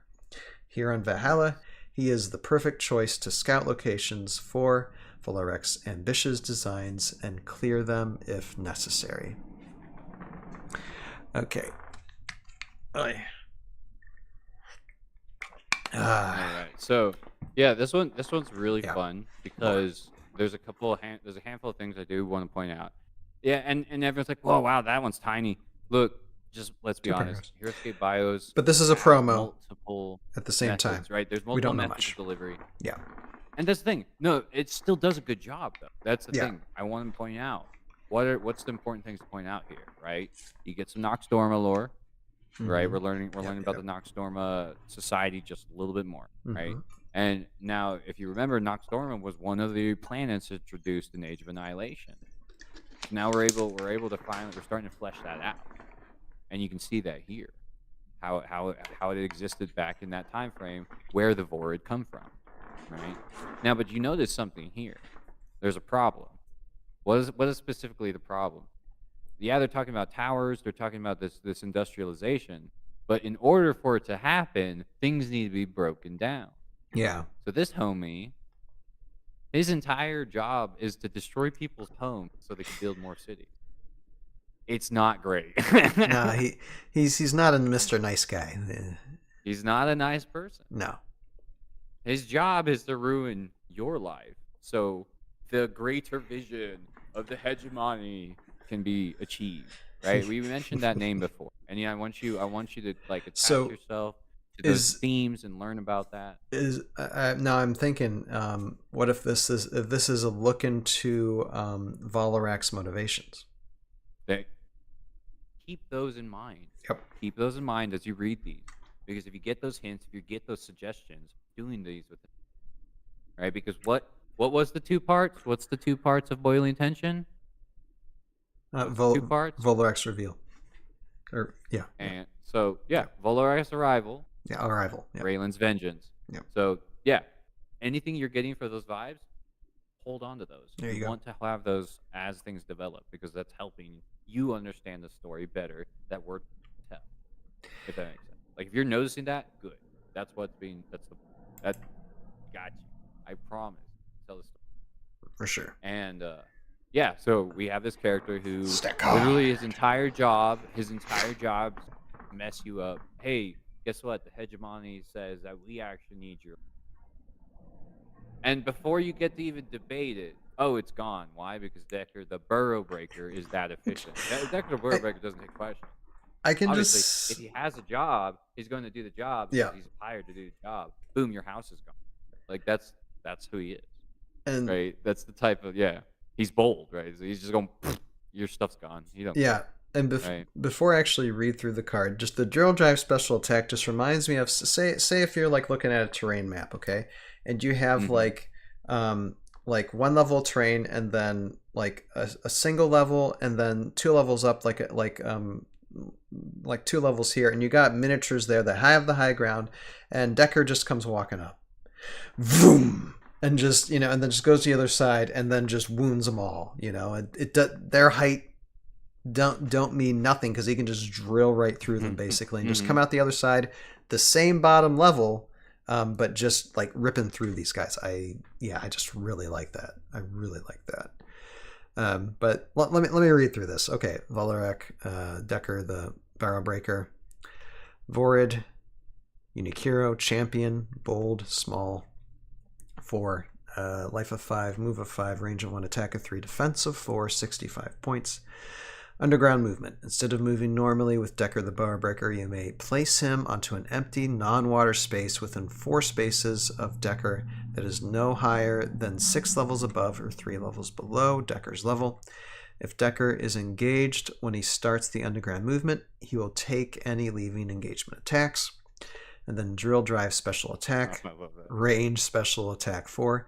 Instead of moving and attacking normally with Decker, you may move him up to 5 spaces in a straight line. That's pretty big in some maps. Yeah, it is. Yeah, competition map. When moving with drill drive special attack, Decker may pass through figures and does not take does not take leave-in engagement attacks from figures he passed through. After moving, roll attack dice once for all figures passed through that turn. Each figure rolls defense dice separately. Defending figures never have height advantage against drill drive special attack. So even doesn't matter if they're high or not. It's that's a big deal sometimes. Attack of 4. Yep. I mean, because you might have I need height advantage for this to work. Well, right. No height advantage. You could have literally 3, just say 3/4 mass on height, in a row, and with a movement of 5, Decker can just go, and even if he's just on a level below, just boom through them, and then they have to roll. What's their defense again? What's a normal defense without height? Oh, normal defense? Yeah. Just for who? 4th mass. 4th mass? Oh gosh. So someone in the chat will tell me. I was reading something. Yeah, no, it's fine. You're fine. You're fine. I think it's 2 or 3 or something like that. I grabbed the wrong page. No, 2. I grabbed the 4th Massachusetts historical article. So they have a defensive 2. Yeah, defensive. Okay, there you go. Defensive 2. So no longer defensive 3. They keep a defensive.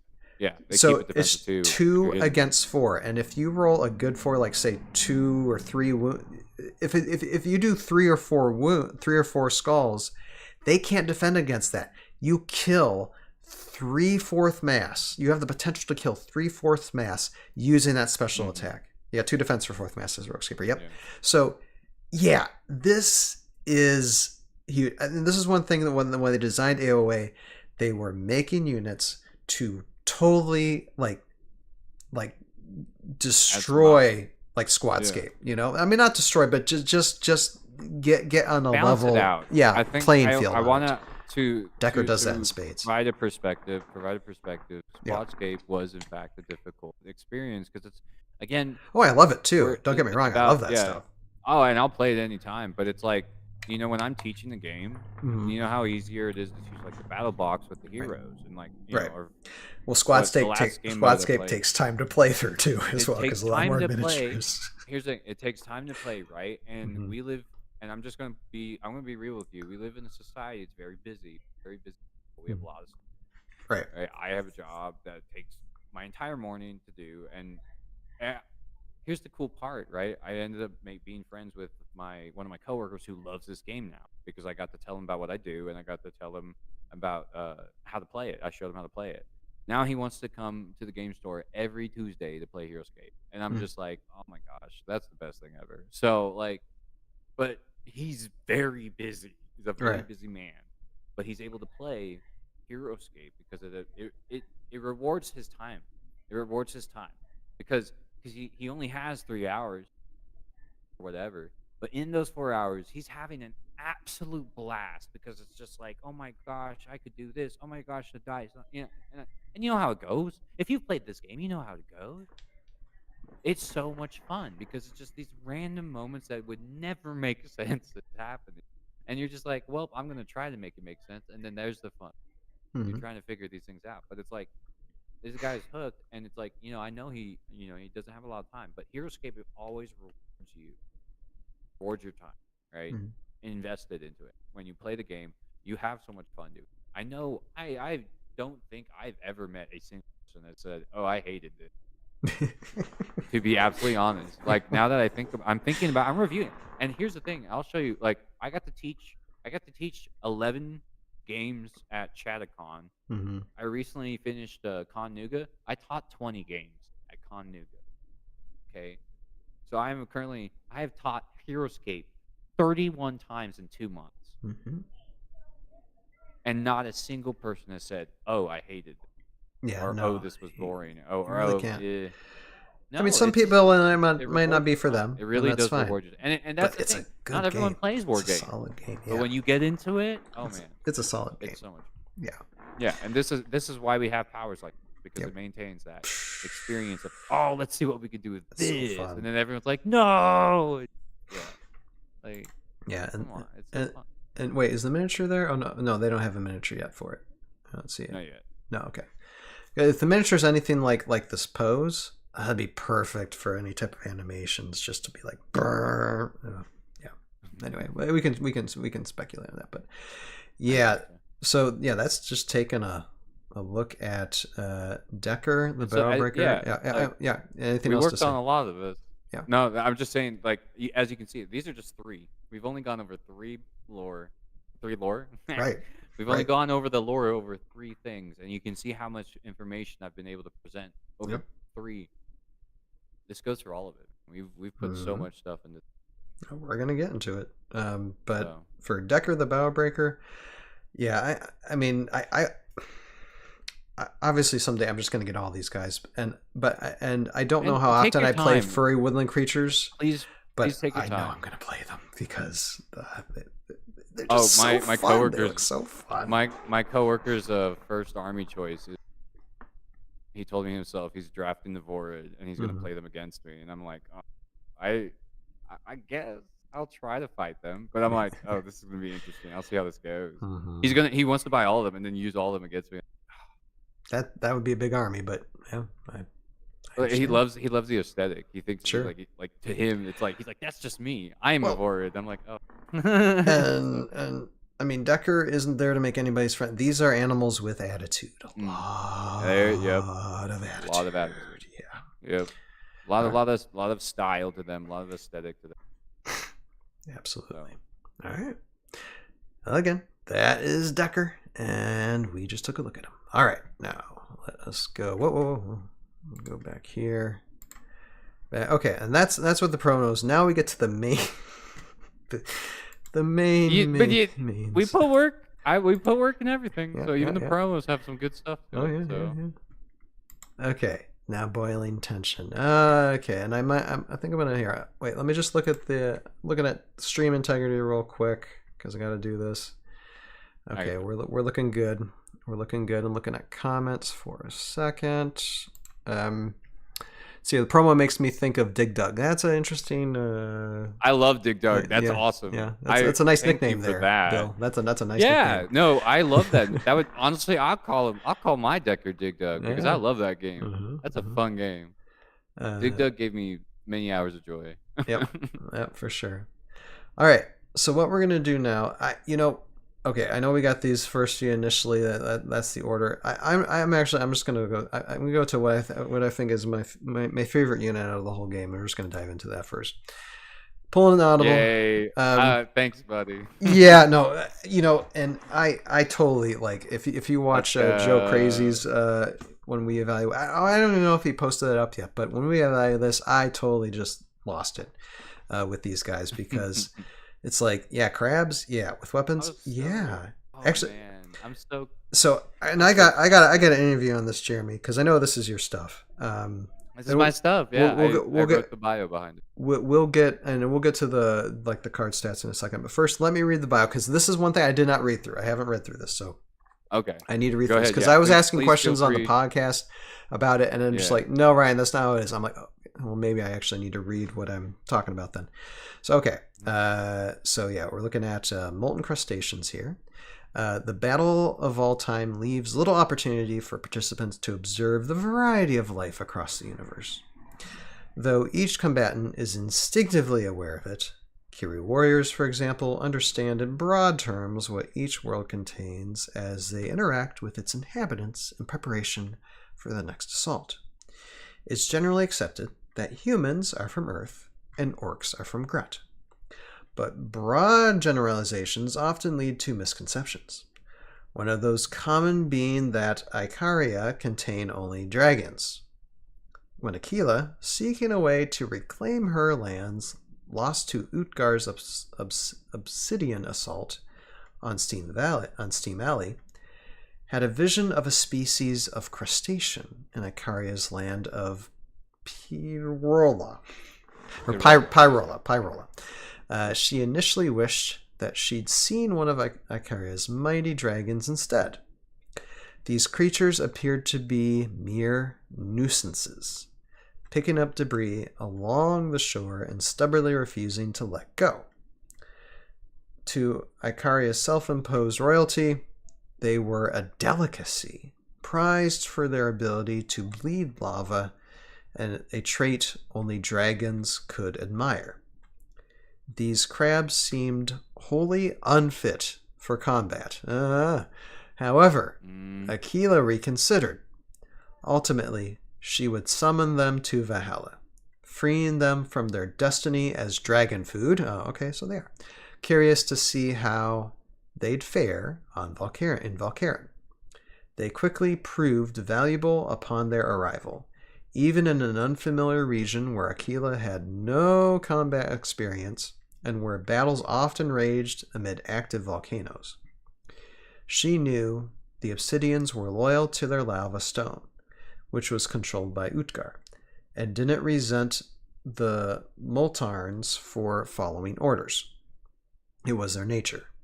But something stirred in her as she thought about how these natural guardians of Valhalla were being exploited. The how do you say that? Dracostations? The Dracostations, yeah. Dracostations would be her answer to restoring balance to Valkyrin's elemental forces. Her enemies would be the first to discover that Icaria's power lies in more than just its dragons. I like that. I like that. And Thank you. yeah, I appreciate it. it's a nice introduction to these common squad units. Okay, Mm-hmm. and what can I say about it? I mean, we get to learn a little bit about Akila's mind here, how she relates with Mm-hmm. Ukar a little bit. Obviously, she's fought against him before. There's reference to that, to a battle before. Is there any like reference to that battle in past Heroscape lore? Yeah, so Steam Alley is an actual scenario you can download from Heroscapers right now. Okay. If you want to play out the history, it's there. Okay. Right? I looked this up when I received the contract, right, to write this character. The very first thing I thought about was what is Akila's association with volcanic activity in Valhalla? And there is an entire scenario that plays out where in an area you have the Vulcarian area where all the volcanoes come from, right? Where the lava set is originates, right? That entire now, and you can kind of just look it up on the map. It's visible on the map. That entire area is all, you know, blackened rock and active volcanoes, and it's just a massive Right. mess, right? And it's just I kind of ongoing visually story. presented that, in Yeah, Tales of Valhalla. right, exactly. So, yeah. And it's still, and that's the thing. Tales of Valhalla helps well. If you guys, and here's a new, and I might be a bit of a tangent, but I also will acknowledge I've learned a thing called aphantasia. There are some people out there that do struggle with imagination. Hmm. Watch Tales of Valhalla. He does a great job picking these themes, right? Valkarian is a great place to understand how the volcanic stuff works, right? Watch the scenes where Vulcarian comes up in that show. It might help with visuals. But this entire area is just volcanic, active, blowing up all the time, right? Super crazy place. Everything changes. Akila, The landscape changes all yeah, the time. Yep. exactly. Akila is from the jungle. She has no idea how to fight in an active volcanic region, right? But the problem is in the scenario Steam Alley, the Moltarns are on the move. That's how it works. In the scenario, they're charging, and there's this whole thing that plays out with a team mechanic. It's a really interesting play because this map is visually stunning. Why? Because I think it's one of the no, I think it is the only one that uses lava and swamp.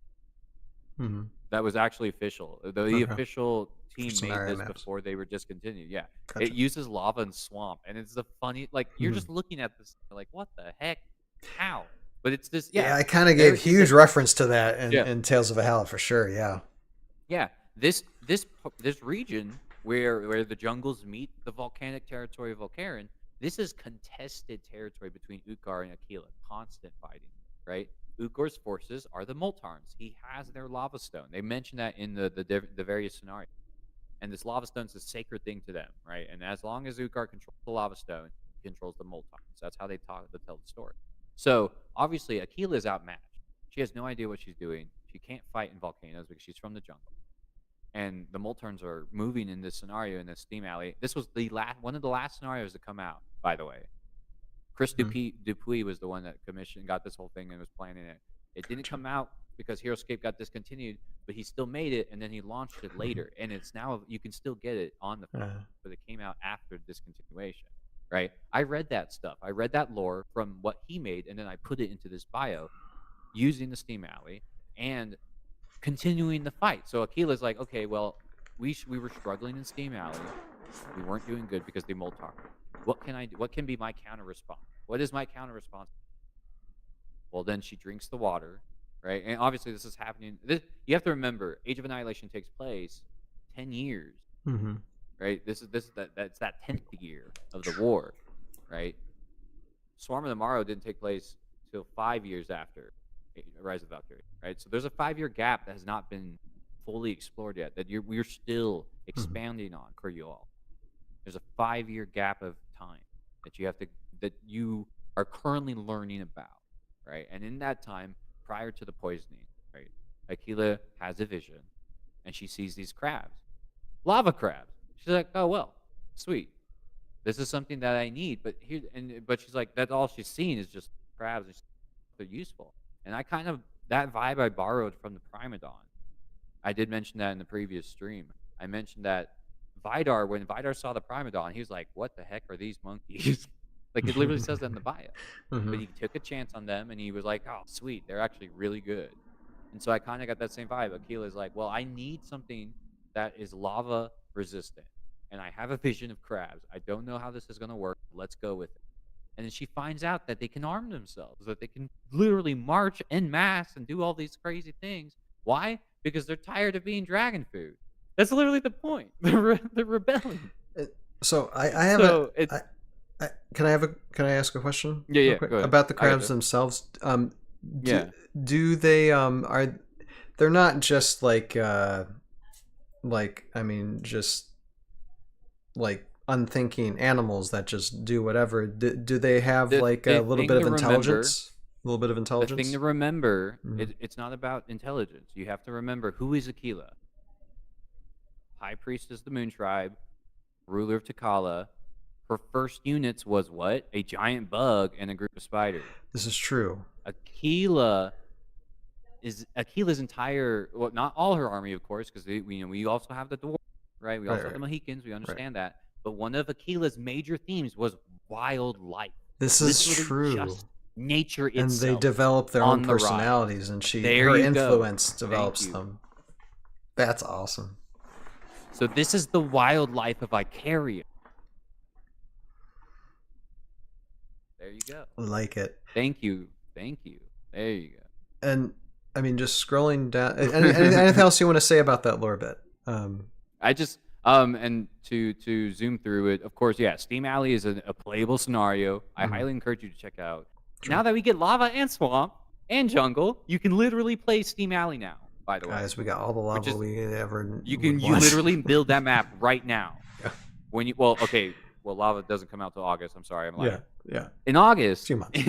in August, you'll be able to build Steam Alley and play out the scene, and then you get to add the sequel with the Draka stations taking over. Like that's an option now. You can play that if you want to. That's the way the game goes. It's ongoing. These what do you call them? Flashpoints of conflict that takes place in all throughout the Battle of all. These wars are so difficult because they're happening all over the place, and so the Valkyrie have to constantly respond to multiple scenarios. Sure. And I'm thinking of, well, Aquila's bordering literal volcanic territory. She has no idea what she's going to do, but now she has a swarm of lava crabs to protect herself. It's awesome because that's an Aquila thing. She uses the wildlife to fight back. She's always done it. So. And okay, so let's scroll down. Now we see them holding. Now they're just not crabs; they're crabs with attitude because they have weapons. And we were talking about this boiling tension on Sunday. Boiling tension. Yeah. What are your thoughts when it comes to the weapons they hold? Well, so and obviously, like this design existed, and I saw this, and I was thinking of the weapons. My theory, and again, this is only putting that out there. This is not written, codified. You have to also remember that Aquila summoned, and what did dwarves? Right, dwarves forge weapons. It's not a full stretch of the imagination to think Gravitude. that Aquila has the means to arm wildlife. Like and to even take it further, right? And I'm helping you all with this is less and more narrative framing, if that makes sense, so you can understand where we're getting from or what we're coming from. Okay, what there was a scenario in Tikala Jungle, specifically at the very end, where you play out like the scenario, and they have it's like the spider relic, right? Spider totem is what it's called, right?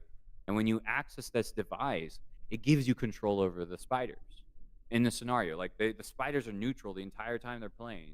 It's like 2 points or two armies are fighting each other, and the spiders are neutral.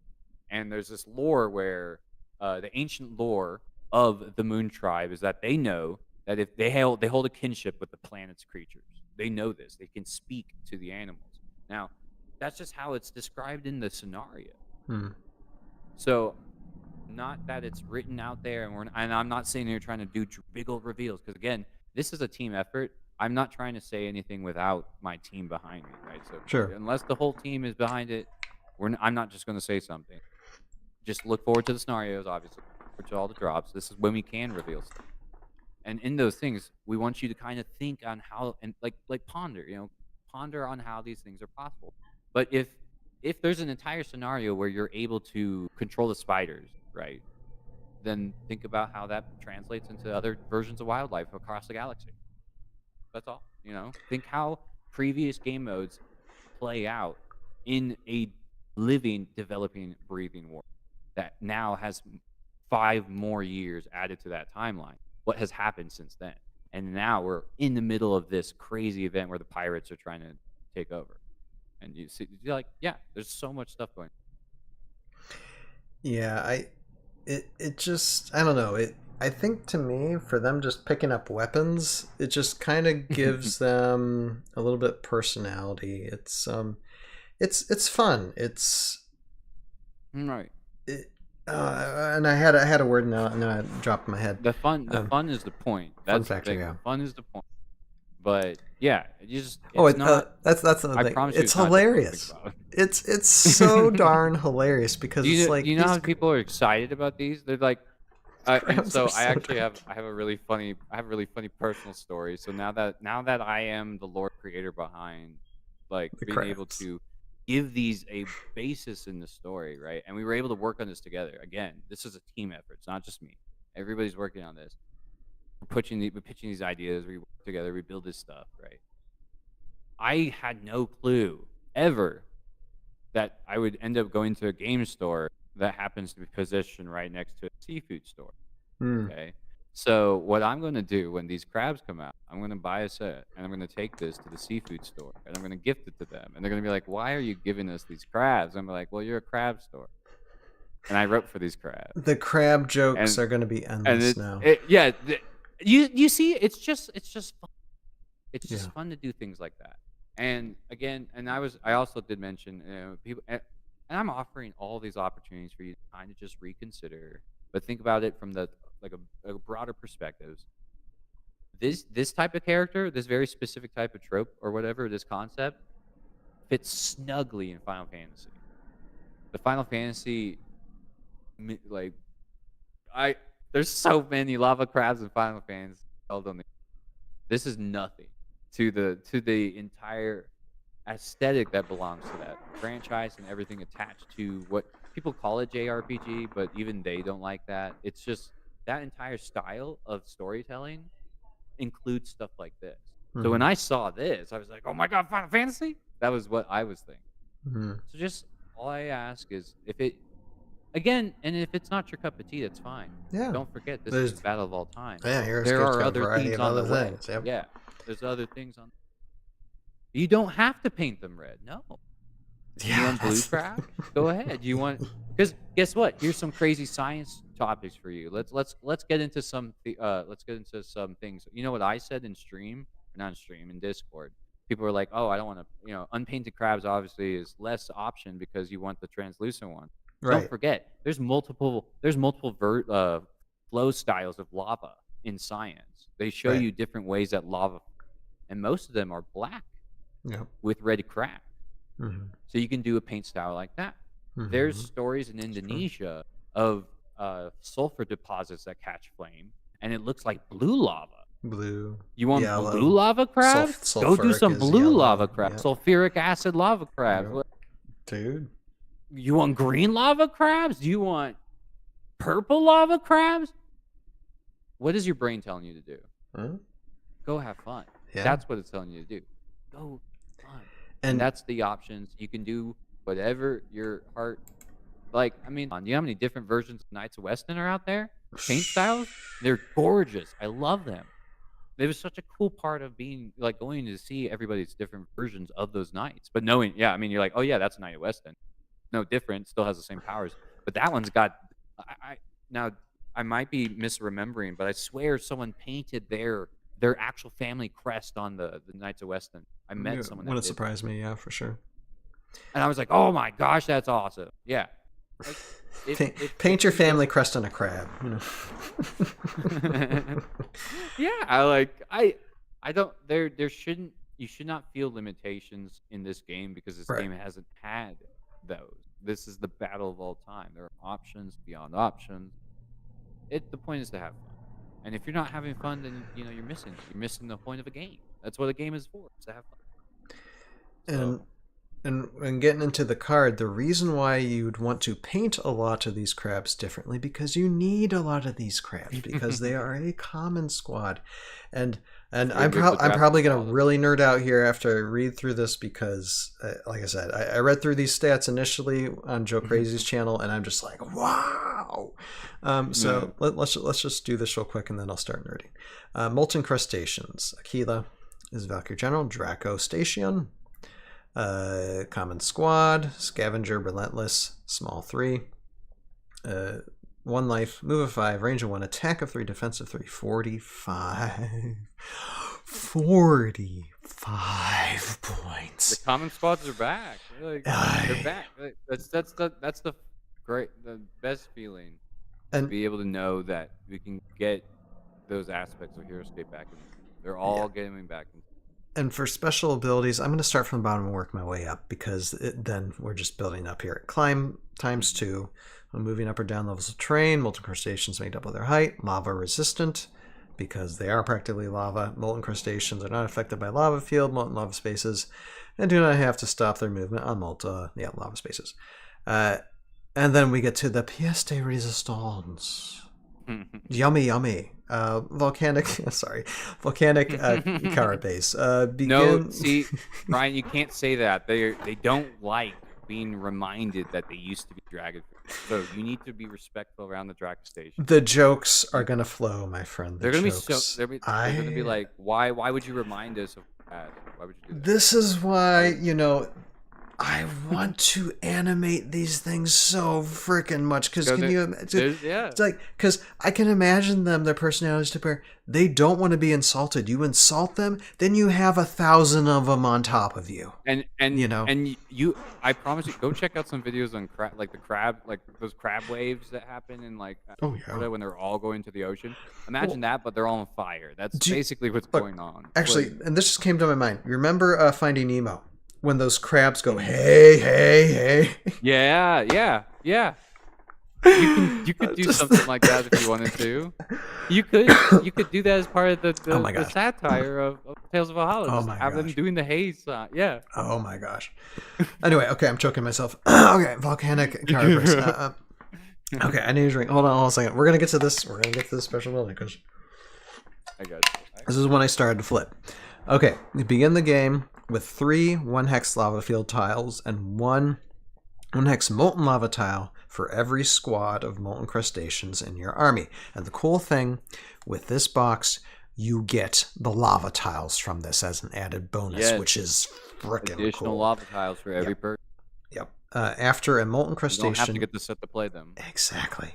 After a molten crustacean you control is destroyed by a normal attack or leaving engagement attack, meaning you can destroy them yourself if you want to further things along faster.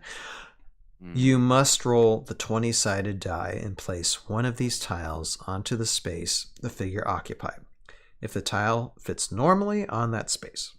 If you roll a 19 or higher, place a molten lava tile if able. Otherwise, place a lava field tile.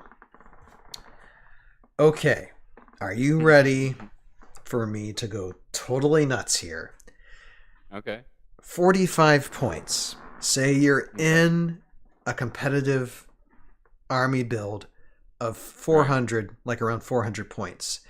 You can get 8 freaking squads of these guys for under 400 freaking points. So you can include a hero then if it's like a 450 point armor or something like that. Now, and my suggestion, here's a fun army that I saw that was played out, obviously, because the thing is, again, I knew about this stuff a while ago, and so I got to see some of the suggestions. Really fun play mode that was going on with the crabs was not all 8 squads for the 400 points, but like just enough squads, and then drafting Awashia's particular build because Awashia, she creates water at the end of her turn. Right. So you kill one of your molten crustaceans, right? Dude. Hang out. Just check this out. You kill one of the molten crustaceans. It drops a lava field tile, which is now a option for height anywhere on the map you choose. And then Awashia takes her turn. then drops water on top of the lava. Okay, Huh. now she can stand on it. Huh. Now she has height where she wants. That's a thought. That is an interesting. That's what build. they do. That's Yeah. what they were doing. They were doing that because think about it, Aquila, right? Iwashi is an Aquila character. Sure. So if the Draca stations are Aquila, they might, they have options That's a cool that thought. work with Aquila's characters. In addition to what you think, right? Because what else do they have? Lava resistant. Yep. So build some lava resistant army. There are multiple ways to use these characters. Oh yeah. It's a matter of thinking how these things can play out. But yeah, one of the really impressive combos I saw was using the lava tiles to create insta heights positions for Iwashi's Twister attack. Because it's just, bro, Twister attack is insane. I don't know. Sure. Again, I've played 31 games of Heroscape in 2 months. Twister attack kept kicking my butt. Oh my god. This could be a help for her for that. Yeah. Yeah. I mean, she gets height where she wants it. For me, and I'm thinking squadscape myself, just overwhelming attack, overwhelming common, squad figures, at low point value, to where, like you say, this is just what I was thinking initially when I first saw it. Just 8 squads. That is like what 8 times 3, 8, 16, 20, 24 of these guys on the battlefield, and you don't even need like all of them. You just like and in competitive battle, because usually, sometimes you might have, you usually never on competitive battlefield maps have molten lava spaces. Sometimes you might have the lava spaces that you can stand on until the end of your turn, and then your hero fries.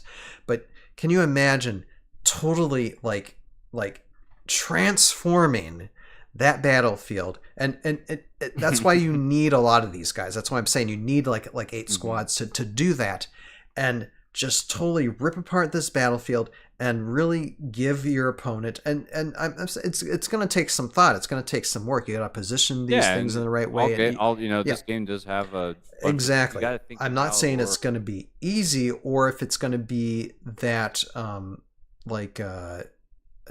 don't know how productive it's going to be. All I'm saying is it's possible to do it. It's possible to really screw your opponent up. And at like attack of 3, defense of 3, if you get these guys on height on their molten lava spaces and they stay there, that's a potential to be. And yes, they're melee, but it's a potential to hold back an army if you do have like a ranged hero. There's so much potential for these guys. It's just astounding. And for me, I know the crustaceans, but for me they're kind of like bugs. And since like okay, Ryan, I'll do you want some validation? I'll give you some validation. Yeah. Right. As far as I understand the biology, I think crabs are supposed to be connected to scorpions, so technically it works out. But it goes very far back, though. Don't forget. It goes back for to, sure. We're talking about I get it. Prehistoric time. I get it. But absolutely, there's a relation, some sort of connection. Yep. Yeah, because the legs. It's all in the legs. Right. No, I totally get it. But at the same time, it's like I think of like for like C3V, you got like the red, you got all these different versions of ants via C3V. The only problem is you can't play that in normal scape. These guys, you can. This is a character you can play. You can play at the game store. You can bring to the tournament. Oh my gosh! Yeah, I want to see. I would love so to see whoever can bring molten crustaceans to work. Like, I would love to see how that works. That would be awesome. Because if molten crustaceans takes a place, then I could tell everyone, "Oh my gosh, the lava crabs are winning placements." That would be awesome.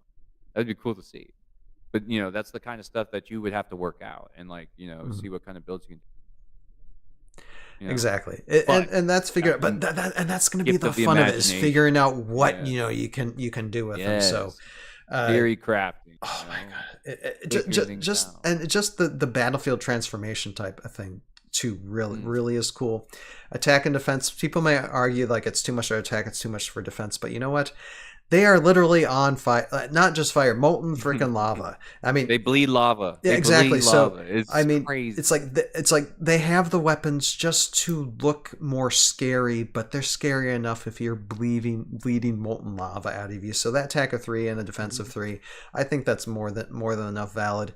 Even if it was an attack of 4 and with like be 50-point army, I think I would be okay with that too. But right now, I think they're good. They get elevation, then it's an attack of 4. they can usually just insta elevation, and it's hard for an enemy to like go up against molten lava or like just the cooled lava tiles. Mhm. I'm just I mean, like I said, this is a debate between me and another unit, but they are either like the or tied for being like my most favorite things out of this wave. I'm just saying, and I'm surprised. It surprised me, but after reading the cards, just like wow, They're pretty cool. I like them. I'm excited to see how they play out. So yeah, so that's taking a look. I guess if we got nothing else to say about it. I know Jeremy's proud of these guys. This is one of his first lore stuff, and I'm proud to be excited.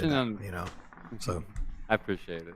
Yeah. I mentioned it on the previous podcast, so I won't like repeat it. But again, my foundation in creative everything, right, was starting off with a fan fiction in the world of Icaria. Like I wrote one back in high school, and I posted it on the forums.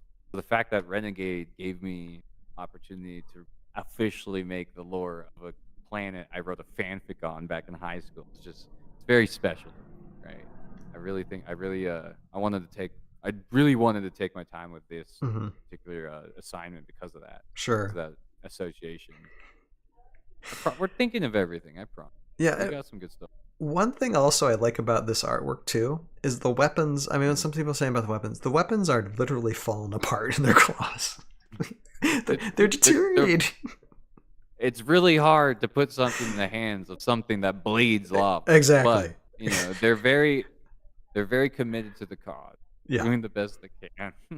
Yeah, so it'd be interesting to have personalities of these guys, because I mean I have personality of Morrow, and the regular squads of Morrow don't speak any type of language. They just go, that type of thing. I could do something with these guys and just give them personality. That would be so fun.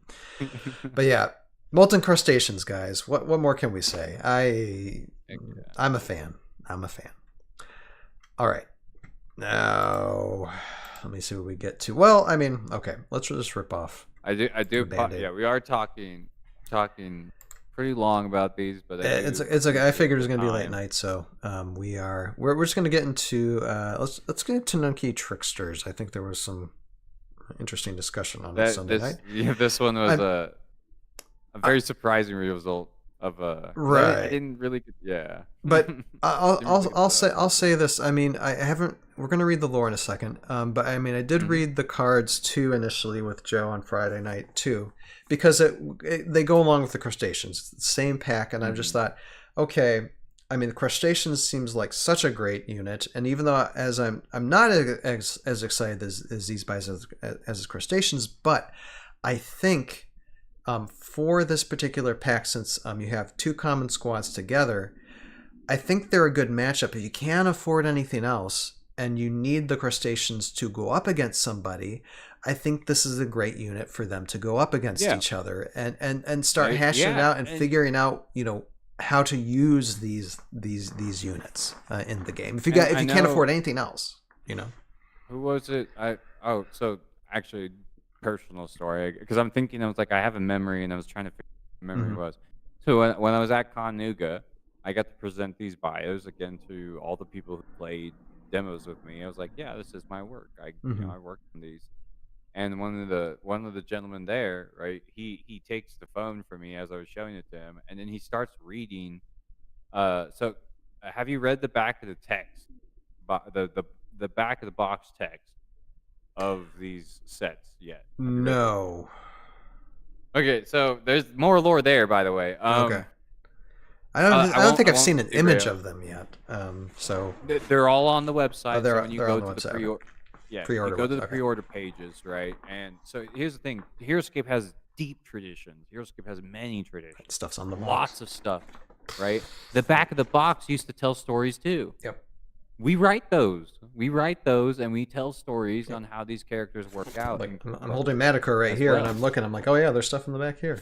I have to There's remember stuff that in next the back time of the box. I Yeah, open you boxes. gotta, and that all plays part of the same tale. So what Tales is saying about how, if you weren't let's just say you weren't able to ever buy any skier, like you're just Heroscape Desert. I mean, acting like that isn't everybody's current situation, but Hmm. the Heroscape Desert. We're gonna say the social situation is you just have no access to anything whatsoever. But Boiling Tension finally launches in your town. One game store stocks it, and the game store only has Boiling Tension, Molten Crustaceans, and Continuing Tricksters. Yes, you buy this set by itself, they're supposed to play together Exactly. because one's pushing other people into the lava. That's Yep. the Nagewaza. That's what it's supposed to be. So yeah, that's why, and that's why they're paired together. That's why they have that combination there. But Sure. then you get to take these two and add them to everything else, to anything else. So that's the idea, right? It's like if you aren't able to really get Heroscape in your area, you can still play it Hmm. with these sets. They pair them very specifically in that Yeah. reason.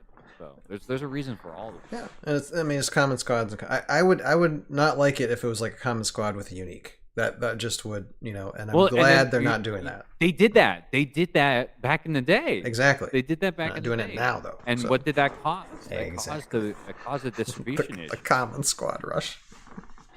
It caused a distribution issue, and I remember that. I was there Mhm. dealing with how the gladiator sets. How many gladiator sets stayed on Oh my gosh. Walmart walls? Every time I was like, you know how many times I used to go to the Walmart toy section and check the Heroscape stuff and to Mhm. see what was there and see the exact same thing that was there for months on end because they just had Didn't too restock. much of the one product that wouldn't sell and they wouldn't restock because they couldn't sell it out. And everybody's gonna Yeah, buy a bunch of Thor's uniques. Thor's Vengeance, yeah, the Thor's Hello. Vengeance. The way they packed those, that was a distribution error. They should not have packed uniques with commons. It was not a good idea. But now they learned, and now we're not doing that. Like this is a set you can buy as many times as you want, but if you just buy one, you can still play together, right? All right, let's what was I saying? Let's go into the lore for these. Okay. Yeah. Rook flicked an old Noxtorman coin, now worthless, in a unique pattern between his deft fingers. A pastime to keep his sleight of hand sharp. He stood overlooking the black-blue waters of By Hendil. by Hendil. Okay, by Hendil. Okay, Yeah. that sounds. I gotta sound these things out. a Hawkland city, waiting for instructions. Patient guy. His reflection dwarfed by the ring planet Andvari. Andvari. My goodness. Okay. Yeah, it's getting late. I got Mouth in Valhalla's sky made him sigh, reminding him that he was far from home. He and his clan came from a world far different from the larger-than-life heroes praised by the hegemony. His clan were masters of the alleys and slums of West Darn, living a harsher reality than most Vorid would admit exists. No matter how the hegemony's propaganda glorified their victories, its rapid industrialization had left certain clans barely scraping by on whatever scraps or silene they could steal, often competing with rivals to arrive at battle sites full of broken military equipment first so he could dismantle as much as possible. This was his life. The thought made him grin as he recalled his band, the Ringtail Rogues. Compared to others, no one could match their speed or the precise way they'd trade positions in the heat of a job. One would dismantle machinery while the other distracted the competition, and then they would swap. This trickery guaranteed them the best hauls. But too many victories made them a bigger target. A rival gang demanded they surrender their territory, hunting them down and declaring them outlaws. Just moments before Valeric stepped in with the offer of a second chance. Rook and his clan were stunned to find that Valeric understood teamwork as well as they did. But on a far grander scale, given a new opportunity as part of Valeric's Spiring, codenamed Hayato. Hayato. Yeah, Hayato. Hayato. Okay, I'm sorry. Yeah, my eyes. They You're good. found unexpected allies among Earth's shinobi. A Jonin, Earth shinobi, huh? A Jonin Mhm. taught them Japanese folklore after hearing their exploits on Noxterma. And Rook and the others were especially inspired by the stories of the Tanuki, a yokai famous for its trickery. Valeric's arrival, I hope I said that right, on the mainland would be sudden, swift, and unseen. Yeah, The, there's a lot of names. yeah, the Tanuki tricksters Yeah. would make sure of it. So this is interesting that so you had these guys on Noxtorma, and they seemed to be like they were doing things on Noxtorma as far as like disassembling machines. Were they thieves on Noxtorma? I think that's the case, right? So they act as you have to remember the Decker bio, right? Decker is going around Mhm. knocking down all these buildings for the great cause of the hegemony. Right. He's going to be knocking everything down, building these towers, but everything has to go.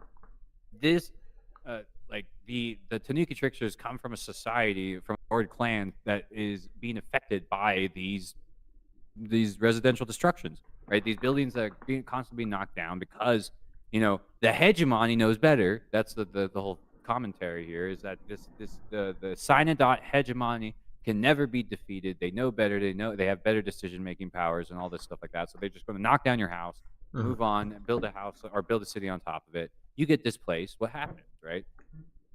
The Tanuki tricksters are part of that society of individuals who are being left out of the hegemony's decision-making process.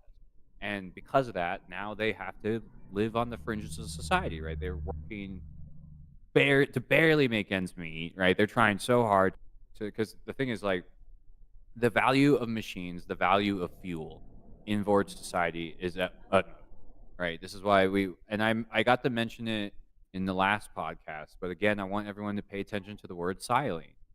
It Right. plays a very big important part to the lore of Noxtorma. So obviously, silene is this huge precious resource to them, and that's how you get your That's how you survive in Noxtorma is getting this resource. But they don't get access to that because they got left behind by society, so they have to steal it. Mm. They have to steal it, or when a burrow breaker comes in, knocks down all the buildings, right? City comes up, but then they don't want it anymore, so they dump everything. They leave it all there. They're just massively, this is the thing. Like they're just the rapid industrialization. It means they are just building with absolutely no awareness of how it affects their surrounding society. Mm-hmm. And because of that, it's creating these situations, these kind of like gaps, they forgetting various cities. And so, yeah, the Tanuki are a type of Vord that had to survive in them. And interesting. in the process of trying to do that, trying to live in that life, right? You got to think. And I encourage people to look into stories about the London rogue societies, thieves guilds. Look into thieves guilds. Read into actual historical thieves guilds because that's what I read. This is where I got all this information from. Thieves guilds, gangs, right? The movie Gangs of New York was actually a good reference for me too. Sure. Like sure. thinking I've about seen it. people having to live in situations when the government itself has completely abandoned them. That's Right. what I was reading into. I was reading that kind of stuff. So this Thieves is the Guild mental really good state of reference, these guys. Yes, exactly. Like they're referring to his past life, what Right. what they were doing on Noxtorma, And then they get pulled. why they had to be summoned. Because while they were good, that was the thing. They were good. The Ringtail Rogues were great at their job because they were just like, oh, let's swap position. So all the stuff that you're seeing in the card, right? That's how they do that. They have that ability to just be able to trick people essentially from where they're at. And yeah. And Go on, so sorry, I didn't- no, I was gonna say, so they had those skills, but then on Valhalla but then yes, there they you go. Then started they realized getting ninja skills. there you go. They realized that their skills translate well into ninjutsu. They realized their skills translate well into judo and jujitsu. They learn all of that on Valhalla because what is the bio saying? Valeric has a grand vision of multi cooperation here. Hmm. So not only are they able to use their rogue skills that they developed on they are now ninja. They have upgraded. Why? Because they were trained on Valhalla to do so. That's Yeah, and that then yeah they that's what I learned all gather. of that as yeah, they learned all of that in the group known as Hayato. It's a spy ring. This is how Valeric is able to get all her information, right? Obviously, because you're like, where? How does she know what's going on? Boom, right there. In They're question, right. They've been feeding information. which one is Rook? That so I noticed a lot of people are getting attached to that. You have to remember this is a common squad. There's a lot of them. I just Okay. named one. Okay. Okay, that's all it is. But just take it as a perspective of one of the many Tanuki that Gotcha. Valeric has hired for now. Gotcha. That's how it's going to work. It's just a Hey, perspective. okay, as a I common promise. squad, it's not just That was yeah. individual two. There's As a many. common squad. Yeah, Gotcha. as a common squad, there's many of them. This I is a see. perspective of one, kind of describing his job that he's receiving. And he's just thinking back to how it used to play out back in his day and all that kind of stuff. Right. But yeah, that's how And that plays out. and so when it comes to like the stats of this card, like I said, it's like since it's not a unique, it is a common squad. You normally need a bit of these in order for them to work because having just one Yeah, common you have to squad have a right. usually ain't gonna help. Usually ain't gonna help. You need a You bunch. need to have multiple. And I learned that the hard way. Okay, Hmm. again, being here at the forefront of the game back in 2000. I was a silly little kid, and I used to only buy one pack of every common, thinking, "Oh yeah, that's all I need." And then years later, being like, "I can't play these." Like, it is intended in the design for a common squad to be drafted in multiple. Mhm. So now it's up to you, the player, to figure out how to use that, and then build it into your current armies and see how that works. I feel like Test it Devoid. out, enjoy it. Look forward to new stuff that will enhance it further. Just how old Heroscape used to be. The same process. You know? And so this is interesting because I know like the question or the what to say the objection came up to where it's like, why is it named like this, but the special ability has nothing to do with the name. Well, this is why. It seems like it's the personality of these guys shining through because they're taking names and adding it to their special abilities, kind of like it seems like it's tacked on because their skills have been tacked on because they didn't learn the ninjutsu skills until going to Valhalla. So you got the background of what their Exactly. past lives were, and now you have what's And in now the forefront skill, and what the they're skills. yeah. So that's Exact. how There their you skill go. level And is. that was the point. That was the point. That's why they look like thieves, but they Mhm. act like ninjas. It's because they worked for Valeric, and Valeric taught them ninjutsu. Well, she didn't teach them. That's the thing. They learned it by being part. Sure. And that is going to be one of the big important things to think about when considering how Valeric works in the story. Is see how she did it, what she did to them, what she's doing now. Think about that. And so that The themes of Valeric's arrival. Yeah. that makes more sense. So okay, let me read the Mm. card. Tanuki tricksters, Vorid, the Vorid, furry woodland creatures in mask, common squad, ninja, tricky, medium 4, 1 life, move at 6, so move fast, range of 4. They have range. That I think that helps too. That helps make me feel more comfortable is knowing the fact they got range. Attack of 3 and defense of 4. They got some defense. I mean that's some solid defense. Okay. I'm gonna butcher the names of these special abilities, so forgive me. You want me to Nagewaza. say it before? Yeah, go ahead. Nagewaza. Nagewaza. Okay, Yeah. Nagewaza. Nagewaza is a judo technique. Before attacking with a Tanuki Trickster, you may choose an adjacent enemy, small, medium figure, and roll 20-sided die. If you roll a 9 or higher, again, I like the greater than 50 chance on these 20-sided die rolls. That helps. 9 or higher, you may move. So I want to say something. Yeah, I go want to ahead. say something, and this is a shout out to my coworker. This homie does really surprise me because I just taught him the game, genuinely. Like he's never played Heroscape ever Mm-hmm. until this year, and that's my fault. That is primarily my fault. I taught him how to play last month, and so I introduced these units to him. And the first thing he told me was like, "Wait, it says in Nagiwaza that it says before attacking. does that mean I can move with them first and then use it? And I was like, absolutely. And he's like, so can I move, take height, and then push people off height? And I was like, Yep. bro. That's And if a person who has never played the game ever could figure that out, come on. Like, guys, there's multiple ways to use this power. I promise you. It's not. And it was just nice to hear him say that because I was like, Mhm. see, that's how you play Heroscape. You got to think about the options. Yeah. And then, It's you never just know. it's a new type of, it's a new way of playing It's it a new too. mechanic. Yeah, Yes. it's definitely a new I mechanic. mean, the D&D cards had new mechanics, right? Yep. Every set always had new mechanics we had to figure out, right? They may have started off rough, but it's like there's some really cool options. And you just got to figure out how it works and how well it works, you know, for whatever exactly. combat situation you're in. That's the whole beauty of the army building. The theory behind army building, the beauty of drafting, right? Is figuring that stuff out, is realizing, oh, I can do this, Mhm. and then play it out, and you're like, that was fun. Yeah, again, enhancing the fun aspect of the game. Yeah. No, my coworker suggested that. Yeah. Using Nagiwaza so you take height, then Why? use Nagiwaza, knock them off height. Why the and wording then, is important. Then you get a height advantage when you attack. Mhm. That's awesome. So yeah. And it also like prevents crowding. Say if you're approaching two, you know, creatures and you rather just attack one, you can just bat one away and then there you go. I mean, obviously it does depend on a 20-sided die roll still, but it's not that you're completely dependent on it to where if you fail the roll, it doesn't make, I mean, it helps, but it doesn't make too much of a difference. You can still attack. So it's just an added bonus, basically. If you roll at 9 or higher, you may move the chosen figure one space.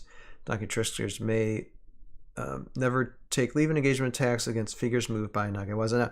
Now, say if you move one off a space and that one space is like 20 levels down, that's falling damage. That's falling damage. Okay, so you could falling potentially do damage, falling damage. Okay, yep. You can do that. You can do and now so it says Tanuki Tricksters never make the leaving engagement, but if someone is engaged to someone else and you push them, that counts. And that's another thing too. There's different ways to use this power that will play really interesting. Like you just got to think about it. Right, for sure. Read the rules, see how they, and going build like Heroscape always introduce new and cool ways to play it. I mean, I think I understand why there's only 2 of them now. If you have 3 or 4 in a squad, yeah, because imagine if you had like 4 of these. Yeah, now that's devastating because now you get to shove them all.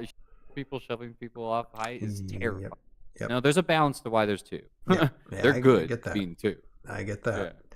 Okay, Tanuki Aruki. I think I probably butchered that, but close. It was good. Next special ability.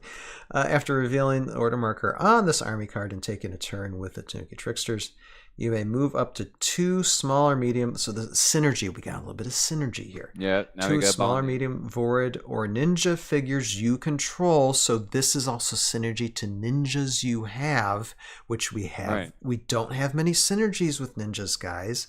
This is a big thing. You control that did not move this turn up to 3 spaces each, because especially with the ninjas, like how would I put it? Being adjacent to something or being close to something is very important for ninjas. It's very important.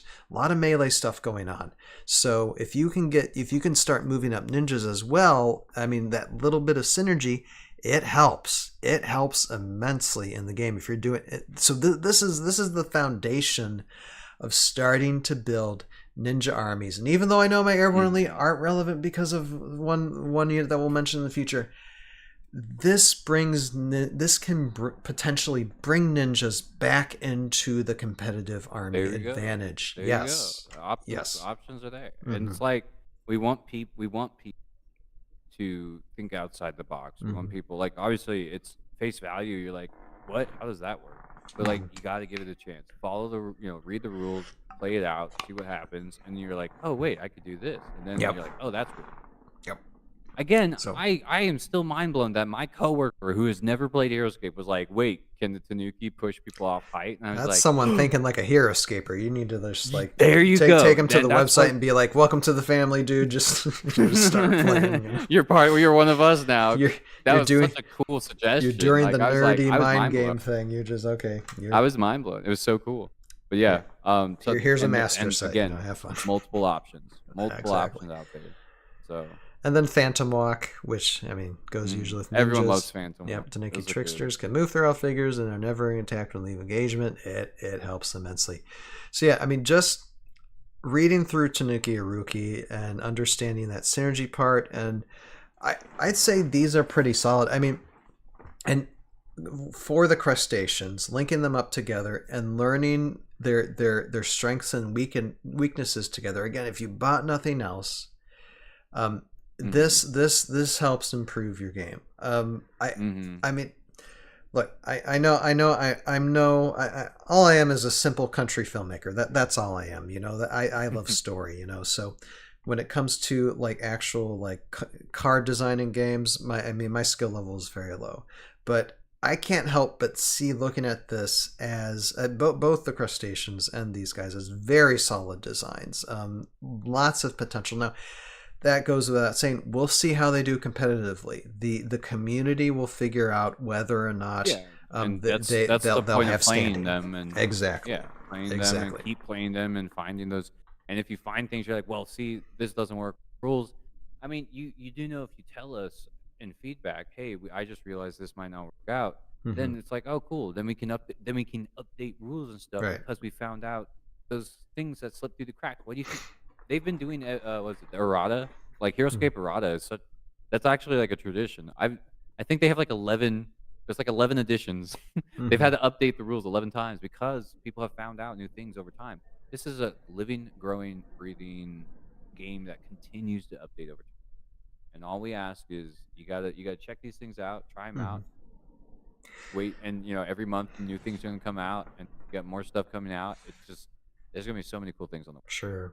And Promise you. with It all makes sense. with the common squad, I mean, using a bunch of these, like even like 3 or 4 of these with some ninja heroes, or even Vord. I mean, it's like you have that combination. It could be ninja, it could be Vord, and the different ways you can paint these guys too. That again plays into the theme with Valeric. It's like how she's able to get her entire army into the networked cooperative where everyone's sharing each other's skills. You got to think about that kind of stuff.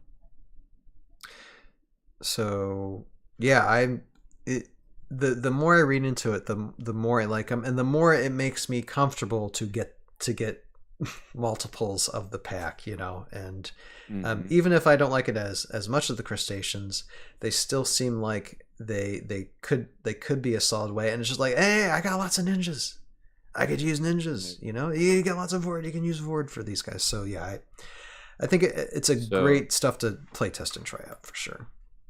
So I do hate to be this person, but I did realize what time it is. It is that time. And so I am willing to offer a part 2 if Oh my! Well, no. I mean, personally, I'd rather go through. I mean, I understand what you're saying, Jeremy. Because I know I got to work tomorrow. I know. I get it. Me too. Let's see. Well, first, let me close this out. Okay, so this is taking a look at Tanuki Tricksters. Get the battle box. Guys. Get the battle box. But okay, so the thing is, I know there's a few more things, but Yeah, I don't want to force myself to go through I get everything and then might miss something. I get it. I mean, we technically have gone through not even half of stuff, so I understand what you're saying. I don't want to be like 2 o'clock in the morning. I want this to be a presentation to the community of the amount of work gone into the character. No, I get it. A lot of stuff has gone into so. I'm racing through my head because let's see here, because okay, 2.5 hours. Whew, okay, you know what? That's what I'm saying. I'm willing to do a part 2. I'm gonna pull actually. I think I like where you're going with this. Pull an audible because okay, guys. So all you there in the chat and see here. Let's just catch up with Bill Flint real quick. And Scape Orb, hi, how you doing? Let's go ninjas. Yeah, exactly. Like what do you? Okay, I this is a decision I'm going to make, but what do you guys think? Do you think like next Wednesday we go through and just do a part 2 of this, so that way we got Jeremy with us and we can go through And these then I more. can talk about the What do you rest guys of the think? bios. Yeah, I'm going to do I it can anyway, that. but I think that's what we're going to do because it is getting late. But Bill Flint's saying, and with 2 of them, you can move a single figure 2 space twice possible off a cliff into lava, and also the leave an engagement attacks too. Yeah. Yep, exactly. I really like the stories about explaining the powers for sure. So yeah, Thank I you. think that's what we're gonna do. Like, guys, it's been like literally a long week for us. It's been a long weekend, and it's been a long week. So I am taking this Sunday off. So there's going to be no stream this Sunday. But what we'll do is next Wednesday. I'm actually, as soon as I get offline, I'm just going to say part 1 on this stream, and next Wednesday we'll do a part 2. We'll look at the rest of these units in Wave 4. Because I feel like, because it's not going to do them justice if we like spend the last like 30 minutes just like rapidly going through speed read. Yeah, I don't want to speed read. Nah. Okay, like especially the Revenant Acolytes. I refuse to speed read through the Revenant. Right. So there's some really important stuff I want to talk about there. So I think we're going to do that. Yeah, we'll just bow out for tonight, and then sorry I talked so much. Oh, but there's that's a reason. fine. Yeah, no, it's fun. It's fun to look into this stuff. So yeah. We'll see you guys the next Wednesday. That's what we're gonna do. So what I'm gonna do is I'm gonna take my ball and go home. Now I'm gonna get out of there. I'm going to get back to where I can control the stream. All right, and look at the okay. And actually, yeah, we bumped up a couple other views. So yeah, that's what we're gonna do. So we looked at just the first part of Wave 4, and because we have Jeremy here, and because we get so in depth. We'll stream next Wednesday, same bat time, same bat channel around 9 p.m. and get through the rest of these guys. Again, this Sunday I'm not going to stream. I am going to take a break. I am going to rest a bit because it's just been a fun weekend. Mostly good. It was so satisfying to at very least to one time see a dream realized and getting my type of storytelling out there, and literally thousands of people have seen it, whether it's through other Heroscapers streams or the Renegade stream itself, and that is so cool, and starting to get other people like on the channel and building this community a little bit more. I'm very honored for anybody, and again I'll say this again: let Renegade know. Just tell them Tails did great stuff. Can he do more? And just give that little bit of just because if it doesn't come from you guys, I only can say so much. Jeremy can only say so much. Let Renegade know. You want more. Then quite possibly. I could probably do more because I already have ideas, guys. I already have ideas. You don't know what's working in my brain because I have a lot of fun looking at things visually. But yeah, that's what we'll do. So bowing out tonight. Jeremy, thank you so much for joining us tonight. Yeah, thank you for the time. I know you got a busy schedule. We'll hopefully we can carve it out next Wednesday. We'll talk after stream. But and then all of you there in the chat talking, Bill Skateboard. There was a few, I think, and who was it? I don't think I've seen him before. Melon Studios, Colby, Colby Harkins talking, and all you talking, thank you guys so much for keeping the chat very lively tonight. Thank you so much. So until next Wednesday, midnight too. We got some really cool people. Yeah, it is. Until next Wednesday, please like, subscribe, follow. And keep on scaping, guys. You have a purpose in your life. Find it, pursue it, live it. And we'll see you guys next Wednesday. Later now. Bye-bye.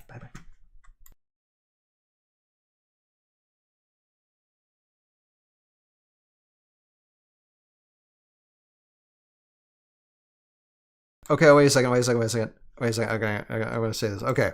Bill Flynn asked me, what would be the best way to tell Renegade we want ToV to do more? Go to their Discord, email them. I think Lee has an email, like Lee or Jordan Gata. I think's got an email. you could leave a comment below on their the Renegade Con stream where the short appeared. Lots of places, but yeah, find a way to do that, or just contact their customer service, or do all the above. Contact Jordan Gata, whoever you want, and Jordan's a great guy to work with too. So yeah, just do that. Just say yeah. Tails needs to do more stuff, and spread it around everywhere. Go to their office and just knock on the door in person and be like, hey, I want Tails to do more stuff. It's like, as long as you don't get arrested, I think that would be fine. But yeah, that's a thing. What? But yeah, Don't encourage crime, right? break in and entering. I want Tails to do. No, I'm joking. Get schedule an office visit. There you go. There. Much better. Much better. But yeah, thank you for the question, Bill. Okay, we got to go, guys. Good night. Night. He has to talk to the manager. Skateboard, you're hilarious.